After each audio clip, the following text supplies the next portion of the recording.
वाहिगुरु जी का खालसा वाहिगुरु जी की फतेह जी। मेरा नाम डॉक्टर कृपाल सिंह ਤੇ ਅੱਜ ਹੈ ਨਵੰਬਰ 24 ਵੈਡਨਸਡੇ USA ਦੇ ਵਿੱਚ 9 PM। ਸਾਡੇ ਪ੍ਰੋਗਰਾਮ ਦਾ ਨਾਮ ਹੈ ਟਿਪਸ ਫॉर ਗੁੱਡ ਲਾਈਫ, ਸੁਖੀ ਜੀਵਨ ਦੇ ਰਾਜ਼। ਤੇ ਅੱਜ ਅਸੀਂ first of all thank you for Voice of Manavta TV and Meghraj Singh for this opportunity for us to discuss about Guru Nanak Sahib the uniqueness। ਤੇ ਪਿੱਛੇ ਵੀ ਤੇ ਜਿਹੜੇ ਸਾਡੇ ਪਾਰਟਿਸਪੈਂਟਸ ਨੇ ਉਹਨਾਂ ਨੂੰ ਜੀ ਆਇਆਂ ਤੇ ਨਾਲੇ ਸਾਡੇ ਆਡੀਅנס ਨੂੰ ਵਾਹਿਗੁਰੂ ਜੀ ਕਾ ਖਾਲਸਾ ਵਾਹਿਗੁਰੂ ਫਤਿਹ, ਰਾਮ ਰਾਮ, ਸਲਾਮ, ਨਮਸਤੇ, ਜੋ ਵੀ ਤੁਹਾਡਾ ਪਿਛੋਕੜ ਹੋਵੇ ਪ੍ਰਵਾਨ ਕਰਨਾ। ਨਾਲੇ ਕੱਲ ਨੂੰ ਇੱਥੇ USA ਮਨਾ ਰਹੇ ਨੇ ਥੈਂਕਸਗਿਵਿੰਗ, ਸੋ ਸਾਰਿਆਂ ਨੂੰ ਹੈਪੀ ਥੈਂਕਸਗਿਵਿੰਗ ਟੂ। ਤੇ ਅੱਜ ਦੇ ਦਿਨ ਨਾਨਕਸ਼ਾਹੀ ਕੈਲੰਡਰ ਚ ਅੱਜ ਭਲਕ ਦੇ ਦਿਨ ਦੇ ਵਿੱਚ ਗੁਰੂ ਤੇਗ ਬਹਾਦਰ ਦਾ ਸ਼ਹੀਦੀ ਗੁਰਪੁਰਬ ਵੀ ਹੈ, ਪਰ ਅਸੀਂ ਉਹ ਨੈਕਸਟ ਵੀਕ ਮਨਾਵਾਂਗੇ। ਤੇ ਪਲੀਜ਼ ਨੋਟ ਕਿ ਵੀ ਜਿਹੜੇ ਵਿਊਜ਼ ਨੇ ਐਕਸਪ੍ਰੈਸਡ ਇਨ ਦਿਸ ਪ੍ਰੋਗਰਾਮ ਦੇ are strictly of the participants. That's not the official policy of Voice of Manavta। and ਤੁਸੀਂ ਇਹ ਵੀ ਯਾਦ ਰੱਖਣਾ ਕਿ ਵੀ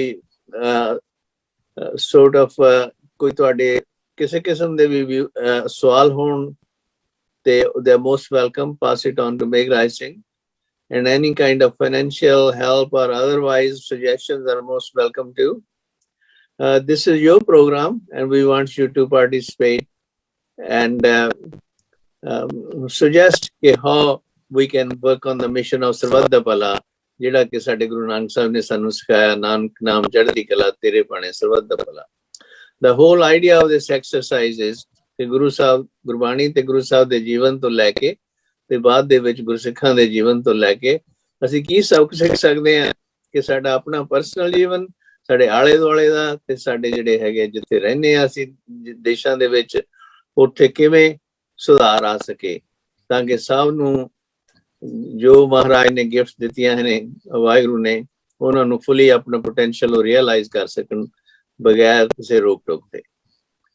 ਸੋ ਇਹਨੇ ਸ਼ਬਦ ਪ੍ਰਵਾਨ ਕਰਨਾ ਤੇ we will start here। The first I'll ask to share with our views ਗਿਆਨੀ ਧਰਮ ਸਿੰਘ ਜੀ, ਤੁਸੀਂ ਆਪਣੇ ਵਿਊ ਸ਼ੁਰੂ ਕਰੋ ਗੁਰੂ ਨਾਨਕ ਸਾਹਿਬ ਦੀ ਵਿਲੱਖਣਤਾ ਬਾਬਤ, ਗੁਰੂ ਗ੍ਰੰਥ ਸਾਹਿਬ ਦੇ ਵਿੱਚ ਕੀ ਸਾਨੂੰ ਉੱਥੋਂ ਐਵੀਡੈਂਸ ਮਿਲਦੀ ਹੈ। ਵਾਹਿਗੁਰੂ ਜੀ ਕਾ ਖਾਲਸਾ ਵਾਹਿਗੁਰੂ ਜੀ ਕੀ ਫਤਿਹ। ਵਾਹਿਗੁਰੂ ਜੀ ਕੀ ਫਤਿਹ। ਸਤਿਗੁਰੂ ਗ੍ਰੰਥ ਸਾਹਿਬ ਜੀ ਦੀ ਪਾਵਨ ਬਾਣੀ ਸਮੁੱਚੀ ਮਾਨਵਤਾ ਵਾਸਤੇ ਇੱਕ ਚਾਨਣ ਮੁਨਾਰਾ, ਇਹ ਅਸੀਂ ਸਾਰੇ ਜਾਣਦੇ। ਸਾਡੇ ਲਈ ਉਹ ਗੁਰੂ ਵੀ ਆ ਤੇ ਵਾਹ ਵਾਹ ਬਾਣੀ ਨਿਰੰਕਾਰ ਹੈ, ਨਿਰੰਕਾਰ ਰੂਪ ਵੀ ਆ। ਤੇ ਸਤਿਗੁਰੂ ਜੀ ਦੀ ਪਾਵਨ ਬਾਣੀ ਵਿੱਚ ਗੁਰੂ ਸਾਹਿਬਾਨ ਜੀ ਨੇ ਇਹ ਬੜੀ ਕੋਸ਼ਿਸ਼ ਕੀਤੀ ਕਿ ਸੰਕੇਤ ਮਾਤਰ ਨੂੰ ਛੱਡ ਕੇ ਕਿ ਅਕਾਲ ਪੁਰਖ ਵਾਹਿਗੁਰੂ ਜੀ ਦੀ ਸਿਫਤ ਸਲਾਹ ਤੋਂ ਬਿਨਾਂ ਆਮ ਤੌਰ ਤੇ ਕਿਸੇ ਵਿਅਕਤੀ ਵਿਸ਼ੇਸ਼ ਦੀ ਇਹਦੇ ਵਿੱਚ ਵਡਿਆਈ ਜਿਹੜੀ ਉਹ ਨਹੀਂ ਮਿਲਦੀ। ਗੁਰੂ ਸਾਹਿਬਾਨ ਜੀ ਨੇ ਵੀ ਬੜੇ ਸੰਕੋਚਵੇਂ ਸ਼ਬਦਾਂ 'ਚ ਗੁਰੂ ਨਾਨਕ ਸਾਹਿਬ ਬਾਜੀ ਬਾਰੇ ਵੀ ਕੁਝ ਕਿਹਾ ਆ। ਉਂਝ ਇਸ਼ਾਰੇ ਮਾਤਰ ਗੁਰੂ ਦੀ ਵਡਿਆਈ 'ਚ ਬਹੁਤ ਕੁਝ ਕਿਹਾ, ਪਰ ਫਿਰ ਵੀ ਕੁਝ ਨਾ ਕੁਝ ਵਿਦਵਾਨ ਜਿਹੜੇ ਗੁਰਮੁਖ ਸੀਗੇ ਜਾਂ ਗੁਰੂ ਸਾਹਿਬ ਜੀ ਦੇ ਗੁਰੂ ਗ੍ਰੰਥ ਸਾਹਿਬ 'ਚ ਜਿਨ੍ਹਾਂ ਦੀ ਬਾਣੀ ਅੰਕਿਤ ਆ, ਉਹਨਾਂ ਨੇ ਫਿਰ ਵੀ ਬਹੁਤ ਕੁਝ ਕਹਿ ਦਿੱਤਾ ਸੰਖੇਪ ਮਾਤਰ 'ਚ ਹੀ। ਉਦਾਹਰਨ ਵਜੋਂ ਸਤਿਗੁਰੂ ਸ੍ਰੀ ਗੁਰੂ ਅਰਜਨ ਦੇਵ ਜੀ ਮਹਾਰਾਜ ਦੇ ਬਚਨ ਨੇ ਕਿ ਗਿਆਨ ਧਿਆਨ ਕਿਛ ਕਰਮ ਨਾ ਜਾਣਾ, ਸਾਰ ਨਾ ਜਾਣਾ ਤੇਰੀ, ਸਭ ਤੇ ਵੱਡਾ ਸਤਿਗੁਰ ਨਾਨਕ ਜਿਨ ਕਲ ਰਾਖੀ ਮੇਰੀ। ਇੱਥੇ ਸ੍ਰੀ ਗੁਰੂ ਨਾਨਕ ਦੇਵ ਜੀ ਮਹਾਰਾਜ ਜੀ ਦੇ ਬਾਰੇ ਉਹਨਾਂ ਨੇ ਇੰਨੇ ਵੱਡੇ ਬਚਨ ਕਹੇ ਨੇ ਕਿ ਮੈਂ ਗਿਆਨ ਧਿਆਨ ਕੁਛ ਨਹੀਂ ਜਾਣਦਾ ਕਿ ਜਿਸ ਸਦਕਾ ਮੈਂ ਗੁਰੂ ਨਾਨਕ ਦੇਵ ਜੀ ਦੀ ਵਡਿਆਈ ਕਰ ਸਕਾਂ। ਸ੍ਰੀ ਗੁਰੂ ਨਾਨਕ ਦੇਵ ਜੀ ਸਭ ਤੋਂ ਵੱਡੇ ਨੇ ਜਿਨ੍ਹਾਂ ਨੇ ਮੇਰੀ ਕਲਯੁਗ ਦੇ ਵਿੱਚ ਇੱਜ਼ਤ ਪੱਤ ਰੱਖੀ। ਇਸੇ ਤਰ੍ਹਾਂ ਹੀ ਸਤਿਗੁਰੂ ਜੀ ਦੀ ਵਡਿਆਈ 'ਚ ਇੱਕ ਥਾਂ ਤੇ ਜਿੱਥੇ ਬਾਕੀ ਸੰਤਾਂ ਭਗਤਾਂ ਦੀ ਵਡਿਆਈ ਕਰਦੇ ਆ ਉਹਨਾਂ ਦੇ ਰੁਤਬੇ ਦਾ ਜ਼ਿਕਰ ਕਰਦੇ ਨੇ, ਤੇ ਸ੍ਰੀ ਗੁਰੂ ਨਾਨਕ ਦੇਵ ਜੀ ਬਾਰੇ ਗੁਰੂ ਅਰਜਨ ਦੇਵ ਜੀ ਮਹਾਰਾਜ ਜੀ ਫਰਮਾਉਂਦੇ ਨੇ ਗੁਰੂ ਨਾਨਕ ਦੇਵ ਗੋਬਿੰਦ ਰੂਪ, ਕਿ ਸ੍ਰੀ ਗੁਰੂ ਨਾਨਕ ਦੇਵ ਜੀ ਅਕਾਲ ਪੁਰਖ ਵਾਹਿਗੁਰੂ ਜੀ ਦਾ ਹੀ ਰੂਪ ਹਨ। ਤੇ ਇਸ ਤੋਂ ਬਾਅਦ ਜਿਹੜੇ ਭੱਟ ਨੇ ਜਿਨ੍ਹਾਂ ਦੇ ਬਾਰੇ ਕਿਹਾ ਜਾਂਦਾ ਕਿ ਇਹ ਬ੍ਰਾਹਮਣ ਸੀਗੇ, ਵਿਦਵਾਨ ਲੋਕ ਸੀਗੇ ਤੇ ਆਪਣੇ ਮਨ ਦੀ ਸੰਤੁਸ਼ਟੀ ਵਾਸਤੇ ਇਹਨਾਂ ਨੂੰ ਭਾਲ ਸੀਗੀ ਤੇ ਇਹਨਾਂ ਨੇ ਬਹੁਤ ਥਾਵਾਂ ਤੇ ਲੱਭਦਿਆਂ ਡੇਰਿਆਂ ਸੰਤਾਂ ਮਹਾਤਮਾ ਦੇ ਤੇ ਅਕਸਰ ਗੁਰੂ ਗੁਰੂ ਅਰਜਨ ਦੇਵ ਜੀ ਦੇ ਦਰਬਾਰ 'ਚ ਗੋਇੰਦਵਾਲ ਸਾਹਿਬ ਪਹੁੰਚੇ ਤੇ ਉੱਥੇ ਇਹਨਾਂ ਨੇ ਜੋ ਕੁਝ ਦੇਖਿਆ ਤੇ ਫਿਰ ਉੱਥੇ ਗੁਰੂ ਸਾਹਿਬ ਦੀ ਵਡਿਆਈ 'ਚ ਇਹਨਾਂ ਨੇ ਸਵਈਏ ਉਚਾਰਨ ਕੀਤੇ, ਜਿਨ੍ਹਾਂ ਨੂੰ ਭੱਟਾਂ ਦੇ ਸਵਈਏ ਕਿਹਾ ਜਾਂਦਾ। ਤੇ ਇਹਨਾਂ ਭੱਟਾਂ ਦੇ ਸਵਈਆਂ 'ਚੋਂ ਪਹਿਲੋਂ 20 ਸਵਈਏ ਸ੍ਰੀ ਗੁਰੂ ਅਰਜਨ ਦੇਵ ਜੀ ਮਹਾਰਾਜ ਜੀ ਦੇ ਆ, ਜਿਨ੍ਹਾਂ 'ਚੋਂ ਅਕਾਲ ਪੁਰਖ ਵਾਹਿਗੁਰੂ ਜੀ ਦੀ ਸਿਫਤ ਸਲਾਹ ਕਰਦਿਆਂ ਹੋਇਆਂ ਗੁਰੂ ਨਾਨਕ ਦੇਵ ਜੀ ਬਾਰੇ ਅਖੀਰ ਤੇ ਇਹ ਗੱਲ ਕਹਿੰਦੇ ਹਾਂ ਕਿ ਬਲ ਬਲ ਬਲ ਬਲ ਸਦ ਬਲਿਹਾਰ, ਕਿ ਮੇਰੀ ਇੱਕ ਜ਼ਬਾਨ ਜਿਹੜੀ ਆ ਉਹ ਵਡਿਆਈ ਨਹੀਂ ਕਰ ਸਕਦੀ, ਮੈਂ ਤੇ ਗੁਰੂ ਨਾਨਕ ਦੇਵ ਜੀ ਤੋਂ ਬਲਿਹਾਰ ਬਲਿਹਾਰ ਬਲਿਹਾਰ ਸਦ ਬਲਿਹਾਰ ਜਾਂਦਾ ਹਾਂ। ਉਸ ਤੋਂ ਬਾਅਦ ਭੱਟਾਂ ਨੇ ਜਿਹੜਾ ਆਪਣੀ ਬਾਣੀ 'ਚ ਕਿਹਾ ਆ, ਇਹਨਾਂ ਦੇ ਵਿੱਚ ਜਿਹੜੇ ਭੱਟ ਕਲ ਸਹਾਰ ਨੇ ਉਹ ਇਹਨਾਂ ਦੇ ਮੁਖੀ ਸੀਗੇ। ਉਹਨਾਂ ਨੇ ਗੁਰੂ ਨਾਨਕ ਦੇਵ ਜੀ ਮਹਾਰਾਜ ਦੀ ਵਡਿਆਈ ਦੇ ਵਿੱਚ ਜਿਹੜੇ ਸਵਈਏ ਉਚਾਰਨ ਕੀਤੇ, ਉਹਨਾਂ ਦੇ ਵਿੱਚ ਉਹ ਫਰਮਾਉਂਦੇ ਨੇ, ਇੱਕ ਮਨ ਤੇ ਪੁਰਖ ਧਿਆਏ ਬਰ ਦਾਤਾ, ਸੰਤ ਸਹਾਰ ਸਦਾ ਵਿਖਿਆਤਾ, ਤਾਸ ਚਰਨ ਲੈ ਹਿਰਦੇ ਬਸਾਵੋ, ਤੋ ਪਰਮ ਗੁਰੂ ਨਾਨਕ ਗੁਣ ਗਾਵੋ, ਕਿ ਅਕਾਲ ਪੁਰਖ ਵਾਹਿਗੁਰੂ ਜੀ ਨੂੰ ਆਪਣੇ ਹਿਰਦੇ ਵਿੱਚ ਵਸਾ ਕੇ ਤੇ ਮੈਂ ਸ੍ਰੀ ਗੁਰੂ ਨਾਨਕ ਦੇਵ ਜੀ ਦੇ ਫਿਰ ਗੁਣ ਗਾਉਂਦਾ ਹਾਂ। ਤੇ ਇਸੇ ਤਰ੍ਹਾਂ ਹੀ ਉਹਨਾਂ ਨੇ ਆਪਣੀ ਬਾਣੀ ਦੇ ਵਿੱਚ ਬਹੁਤ ਥਾਵਾਂ ਤੇ ਕਿਹਾ, ਜਿਵੇਂ ਧੰਨ ਧੰਨ ਤੇ ਧੰਨ ਜਨ ਜਿਹ ਕਿਰਪਾਲ ਹਰ ਹਰ ਭਇਓ, ਹਰ ਗੁਰ ਨਾਨਕ ਜਿਨ ਪਰਸਿਓ, ਸੇ ਜਨਮ ਮਰਨ ਦੋਹ ਥੇ ਰਹਿਓ, ਕਿ ਉਹ ਧੰਨ ਤਾਂ ਜੋਗ ਨੇ, ਉਹ ਵਡਿਆਈ ਦੇ ਪਾਤਰ ਨੇ ਤੇ ਜਿਨ੍ਹਾਂ ਤੇ ਅਕਾਲ ਪੁਰਖ ਵਾਹਿਗੁਰੂ ਜੀ ਨੇ ਕਿਰਪਾ ਕੀਤੀ ਤੇ ਉਸ ਕਿਰਪਾ ਦਾ ਸਦਕਾ ਸ੍ਰੀ ਗੁਰੂ ਨਾਨਕ ਦੇਵ ਜੀ ਜਿਹੜੇ ਅਕਾਲ ਪੁਰਖ ਦਾ ਰੂਪ ਨੇ, ਪ੍ਰਮਾਤਮਾ ਦਾ ਰੂਪ ਨੇ, ਉਹਨਾਂ ਨੇ ਚਰਨ ਪਰਸੇ, ਉਹ ਜਨਮ ਮਰਨ ਦੋਹਾਂ ਤੋਂ ਹੀ ਰਹਿ ਗਏ, ਬਚ ਗਏ। ਹਰ ਗੁਰੂ ਨਾਨਕ ਜਿਨ ਪਰਸਿਓ ਤਿਨ ਸਭ ਕੁਲ ਕੀਓ ਉਧਾਰ, ਕਿ ਜਿਨ੍ਹਾਂ ਨੇ ਗੁਰੂ ਨਾਨਕ ਦੇਵ ਜੀ ਨੂੰ ਪਰਸਿਆ ਹੈ, ਉਹਨਾਂ ਦੀ ਵਡਿਆਈ ਕੀਤੀ ਹੈ, ਉਹਨਾਂ ਨੇ ਆਪਣੀ ਸਾਰੀ ਕੁਲਾਂ ਦਾ ਜਿਹੜਾ ਉਧਾਰ ਕਰ ਲਿਆ। ਹੁਣ ਤੁਸੀਂ ਬਾਕੀ ਗੁਰਮੁਖਾਂ ਕੋਲੋਂ ਸੁਣ ਲਓ, ਮੈਂ ਬਾਕੀ ਫਿਰ ਦੁਬਾਰਾ ਕਰਾਂਗਾ। Thank you ਜੀ, thank you for sharing that. Let's remember everyone, please stick to 5 minutes ਤਾਂ ਤੇ ਫਿਰ ਉਸ ਤੋਂ ਬਾਅਦ we will come back ਤਾਂ ਕਿ ਸਾਰੇ ਬੰਦੇ ਪਾਰਟਿਸਿਪੇਟ ਕਰ ਸਕਣ।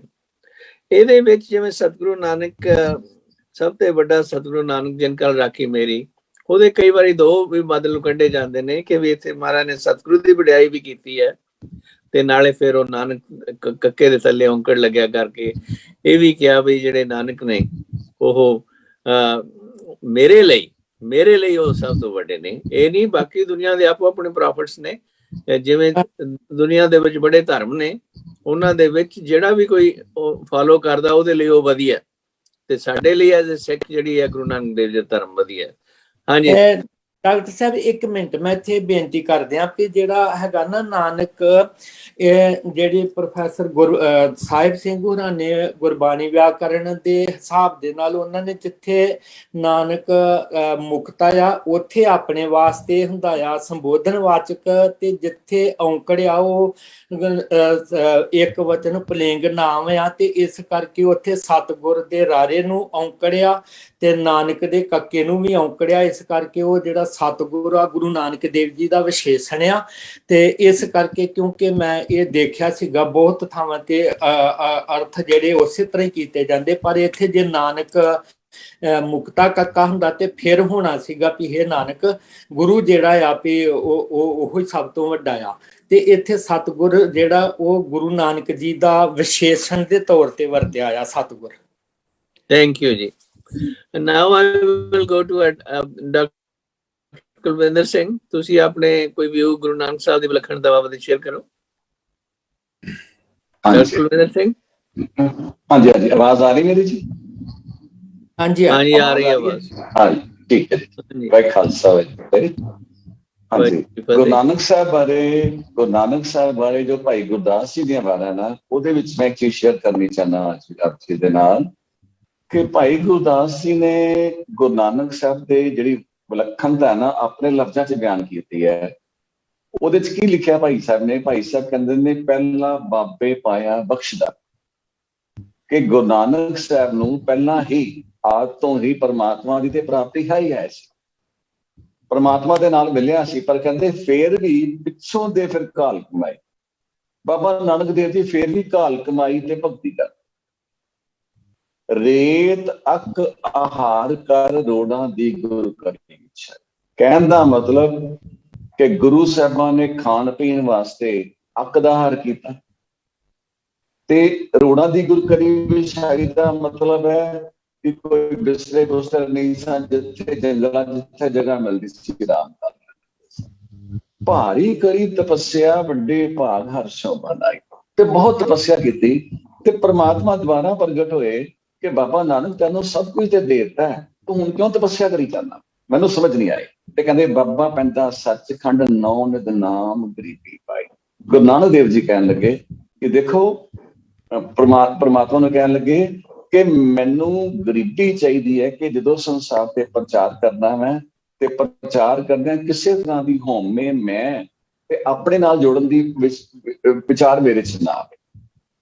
ਤੇ ਸੋ ਕਹਿੰਦੇ ਵੀ ਇਹਦਾ ਮੇਨ ਜਿਹੜਾ ਵਿਚਾਰ ਹੈਗਾ, ਕਹਿਣ ਦਾ ਮਤਲਬ ਹੈ ਕਿ ਗਰੀਬੀ ਤੇ ਨਿਮਰਤਾ ਜਿਹੜੀ ਇਹ ਬਹੁਤ ਵੱਡੀ ਜ਼ਰੂਰਤ ਤੇ ਬਹੁਤ ਵੱਡਾ ਗੁਣ ਹੈ, ਜਿਹਦੇ ਪਿੱਛੇ ਗੁਰੂ ਸਾਹਿਬ ਨੇ ਦੁਬਾਰਾ ਭਗਤੀ ਕੀਤੀ ਇੰਨਾ ਚ।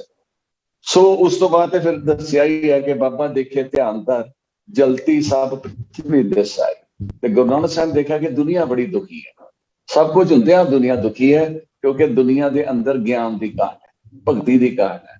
ਤੇ ਫਿਰ ਬਾਬੇ ਭੇਖ ਬਣਾਇਆ, ਉਦਾਸੀ ਦੀ ਰੀਤ ਚਲਾਈ ਤੇ ਗੁਰੂ ਸਾਹਿਬ ਨੇ ਫਿਰ ਚੜਿਆ ਸੋਧਨ ਧਰਤ ਲੁਕਾਈ ਕਿ ਗੁਰੂ ਸਾਹਿਬ ਸਾਰੇ ਸੰਸਾਰ ਦੇ ਵਿੱਚ ਤੁਰ ਪਏ ਪ੍ਰਚਾਰ ਕਰਨ ਵਾਸਤੇ, ਲੋਕਾਂ ਨੂੰ ਸੱਚ ਦੇ ਨਾਲ ਜੋੜਨ ਵਾਸਤੇ। Thank you. ਹਾਂਜੀ ਠੀਕ ਹੈ, ਥੈਂਕ ਯੂ ਜੀ। ਕੱਲ ਗਿਆਨੀ ਸੁੱਚਾ ਸਿੰਘ ਉਹਨਾਂ ਨੇ ਬੜਾ ਸ਼ਾਨਦਾਰ ਲੈਕਚਰ ਦਿੱਤਾ ਮੈਟਾਫਰਸ ਤੇ ਸਾਡੇ ਇੱਕ ਫੀਨਿਕਸ ਦੇ ਵਿੱਚ ਮੀਟਿੰਗ ਹੋਈ ਸੀਗੀ ਗੁਰਮਤਿ ਵਿਚਾਰ ਦੀ। ਤੇ ਮੈਂ ਅਰਜ਼ ਕਰਦਾ ਗਿਆਨੀ ਸੁੱਚਾ ਸਿੰਘ ਉਹਨਾਂ ਨੂੰ ਕਿ ਤੁਸੀਂ ਆਪਣੇ ਵਿਚਾਰ ਮੈਟਾਫਰ ਪੁਆਇੰਟ ਆਫ ਤੋਂ ਇਹਨੂੰ ਐਕਸਪਲੇਨ ਕਰ ਸਕੋ। ਭਾਈ ਗੁਰਦਾਸ ਜੀ ਕੀ ਕਹਿ ਰਹੇ ਨੇ ਜੀ? ਜੀ ਦੇਖੋ, ਵਾਹਿਗੁਰੂ ਜੀ ਕਾ ਖਾਲਸਾ, ਵਾਹਿਗੁਰੂ ਜੀ ਕੀ ਫਤਿਹ ਜੀ। ਵੈਲਕਮ। ਜਿਹੜੀ ਭਾਈ ਗੁਰਦਾਸ ਜੀ ਜਿਹੜੀ ਸੱਚਖੰਡ ਦੀ ਗੱਲ ਕਰਦੇ ਆ ਨਾ ਜੀ, ਜਿਸ ਲਈ ਸੱਚਖੰਡ ਨੂੰ ਐਕਸਪਲੇਨ ਕਰਨਾ, ਸੱਚਖੰਡ ਕੀ ਚੀਜ਼ ਹੈ, ਉਹਨੂੰ ਜਿਸ ਤਰ੍ਹਾਂ ਅਸੀਂ ਅੱਗੇ ਵੀ ਗੱਲ ਕਰਦੇ ਹਾਂ ਕਿ ਜੀ ਇਤਿਹਾਸ ਹੋਵੇ ਜਾਂ ਕਿਸੇ ਵੀ ਮਹਾਂਪੁਰਖ ਦੀ ਸੁਧੇ ਹੋਏ ਸਾਧੇ ਹੋਏ ਇਨਸਾਨ ਦੀ ਕੋਈ ਵੀ ਜਦੋਂ ਅਸੀਂ ਗੱਲ ਕਰਦੇ ਹਾਂ ਉਹ ਠੀਕ ਹੈ ਜਾਂ ਗੁਰਬਾਣੀ ਦੇ ਅਨੁਕੂਲ ਹੈ, ਤਾਂ ਉਹਦੇ ਵਾਸਤੇ ਇੱਕੋ ਸਾਡੇ ਕੋਲ ਕਸਵੱਟੀ ਰਹਿ ਜਾਂਦੀ ਹੈ ਕਿ ਅਸੀਂ ਗੁਰਬਾਣੀ ਦੀ ਕਸਵੱਟੀ ਤੇ ਲਾ ਕੇ ਦੇਖ ਲਈਏ। ਹੁਣ ਜੇਕਰ ਅਸੀਂ ਸੱਚਖੰਡ ਦੀ ਜਿਹੜੀ ਗੱਲ ਸਮਝਣੀ ਹੋਵੇ ਤੇ ਗੁਰੂ ਨਾਨਕ ਪਾਤਸ਼ਾਹ ਜੀ ਸੱਚਖੰਡ ਕਿਹਨੂੰ ਕਹਿੰਦੇ ਆ? ਜੇ ਬਾਬਾ ਸੱਚਖੰਡ ਦੇ ਵਿੱਚ ਪਹੁੰਚਦਾ ਤੇ ਸੱਚਖੰਡ ਦੇ ਉਸ ਦਰਵਾਜ਼ੇ ਦੇ ਵਿੱਚੋਂ ਜਾਂ ਪ੍ਰਮਾਤਮਾ ਦੇ ਦਰ ਤੋਂ ਸੱਚਖੰਡ ਦੇ ਦਰਬਾਰ ਦੇ ਵਿੱਚੋਂ ਬਾਬੇ ਨਾਨਕ ਨੂੰ ਜਿਹੜੀਆਂ ਬਖਸ਼ਿਸ਼ਾਂ ਹੁੰਦੀਆਂ, ਤੇ ਗੁਰੂ ਨਾਨਕ ਦੇਵ ਜੀ ਦਾ ਸੱਚਖੰਡ ਕਿਹੜਾ? ਉਹ ਤੇ ਜਪਜੀ ਸਾਹਿਬ ਦੇ ਐਂਡ ਦੇ ਉੱਤੇ ਗੁਰੂ ਮਹਾਰਾਜ ਜੀ ਨੇ ਦੱਸਿਆ, ਸੱਚਖੰਡ ਵਸੈ ਨਿਰੰਕਾਰ, ਕਰ ਕਰ ਵੇਖੈ ਨਦਰ ਨਿਹਾਲ, ਤਿੱਥੈ ਖੰਡ ਮੰਡਲ ਵਰ ਭੰਡ, ਜੇ ਕੋ ਕਥੈ ਤਾਂ ਅੰਤ ਨਾ ਅੰਤ। ਹੁਣ ਉਹ ਜਿਹੜਾ ਸੱਚਖੰਡ ਹੈ ਇਹ ਕੰਟੀਨਿਊਟੀ ਦੇ ਨਾਲ ਆਉਂਦਾ ਹੈ, ਇਕੱਲੇ ਆਪਣੇ ਆਪ ਦੇ ਵਿੱਚ ਇਹਦਾ ਮੀਨਿੰਗ ਨਹੀਂ ਬਣਦਾ ਜਦੋਂ ਤੱਕ ਅਸੀਂ ਧਰਮ ਖੰਡ ਦੀ ਗੱਲ ਨਹੀਂ ਸਮਝਦੇ। ਧਰਮ ਖੰਡ ਕਾ ਇਹੋ ਧਰਮ ਜਨ ਗਿਆਨ ਖੰਡ ਕਾ ਆਖੋਂ ਕਰਮ। ਮੈਂ ਆਖਦਾ ਹਾਂ ਹੁਣ ਕਹਿੰਦੇ ਗਿਆਨ ਖੰਡ ਦੀ ਗੱਲ। ਸੋ ਸਾਡੀ ਜ਼ਿੰਦਗੀ ਦੇ ਵਿੱਚ ਸਭ ਤੋਂ ਪਹਿਲਾਂ ਜਿਹੜੀ ਮੋਸਟ ਇੰਪੋਰਟੈਂਟ ਚੀਜ਼ ਹੋ ਜਾਂਦੀ ਉਹ ਹੁੰਦੀ ਧਰਮ। ਹੁਣ ਧਰਮ ਹੈ ਜਿਹੜਾ, ਧਰਮ ਦਾ ਮਤਲਬ ਇੱਥੇ ਰਿਲੀਜਨ ਨਹੀਂ, ਧਰਮ ਦਾ ਮਤਲਬ ਡਿਸਪਲਿਨ। ਇੱਕ ਸੈਟ ਪਰਮਾਤਮਾ ਤੱਕ ਪਹੁੰਚਣ ਦੇ ਵਾਸਤੇ ਸਰੰਜਾਮ ਲਾਗ ਭਵਜਲ ਤਰਨ ਕੈ ਜਨਮ ਬਿਰਥਾ ਜਾਤ ਰੰਗ ਮਾਇਆ ਕੈ। ਉਹ ਜਿਹੜਾ ਸਰੰਜਾਮ ਹੈ, ਉਹ ਜਿਹੜਾ ਹੈ ਹਰ ਪਹਿਲੜੀ ਲਾਮ ਪ੍ਰਵਿਰਤੀ ਕਰਮ ਦ੍ਰਿੜਾਇਆ ਬਲਰਾਮ ਜੀਓ। ਉਹ ਜਿਹੜਾ ਪ੍ਰਵਿਰਤ ਮਾਰਗ ਦਾ ਪਹਿਲੀ ਜਿਹੜੀ ਪੌੜੀ ਹੈ ਉਹ ਹੈ ਧਰਮ ਖੰਡ ਦੀ। ਠੀਕ ਹੈ ਜੀ। ਸੋ ਉਹਦੇ ਵਿੱਚ ਇੱਕ ਡਿਸਪਲਿਨਡ ਲਾਈਫ ਇਨਸਾਨ ਜਿਉਣੀ ਸ਼ੁਰੂ ਕਰਦਾ ਹੈ। ਉਸ ਡਿਸਪਲਿਨ ਨੂੰ ਫੋਲੋ ਕਰਦਾ ਕਰਦਾ ਉਹਦੇ ਅੰਦਰ ਫਿਰ ਧਰਮ ਖੰਡ ਕਾ ਇਹੋ ਧਰਮ ਜਦੋਂ ਉਹਨੂੰ ਫੋਲੋ ਕਰਦਾ ਜਾਂਦਾ, ਫਿਰ ਨੈਕਸਟ ਸਟੇਜ ਉਹਦੇ ਚ ਗਿਆਨ ਦੀ ਆਉਂਦੀ ਹੈ। ਉਹਦੇ ਅੰਦਰ ਜਾਗ ਆਉਂਦੀ ਹੈ, ਨੌਲੇਜ ਆਉਂਦੀ ਹੈ, ਡਿਵਾਈਨ ਨੌਲੇਜ, ਜਦੋਂ ਗਿਆਨ ਖੰਡ ਦੇ ਉੱਪਰ ਫਿਰ ਪਹਿਰਾ ਦਿੰਦਾ ਜਾਂਦਾ, ਧਰਮ ਖੰਡ ਨੇ ਕਦੇ ਵੀ ਛੱਡਦਾ, ਮਿਹਨਤ ਵਾਲਾ ਕੰਮ ਹੈ ਜਿਹੜਾ ਉਹ ਨਹੀਂ ਛੱਡਦਾ ਕਦੇ ਵੀ। ਧਰਮ ਗਿਆਨ, ਧਰਮ ਖੰਡ ਕਾ ਇਹੋ ਧਰਮ ਗਿਆਨ ਖੰਡ ਕਾ ਆਖੋ ਕਰਮ। ਉਸ ਤੋਂ ਅਗਾਂਹ ਨੌਲੇਜ ਆ ਗਈ ਕਿ I have to do this. ਹੁਣ ਉਹਦੇ ਉੱਪਰ ਜਿਸ ਵੇਲੇ ਮਿਹਨਤ ਮਸ਼ੱਕਤ ਕਰਦਾ ਉਹ ਸ਼ਰਮ ਖੰਡ ਹੈ। ਸ਼ਰਮ ਖੰਡ ਤੀਜੀ ਅਵਸਥਾ ਹੀ ਹੈ ਨਾ ਜੀ ਜਪਜੀ ਸਾਹਿਬ ਦੇ ਵਿੱਚ। ਸੋ ਇਹ ਜਿਹੜੀ ਸ਼ਰਮ ਖੰਡ ਆ ਗਈ।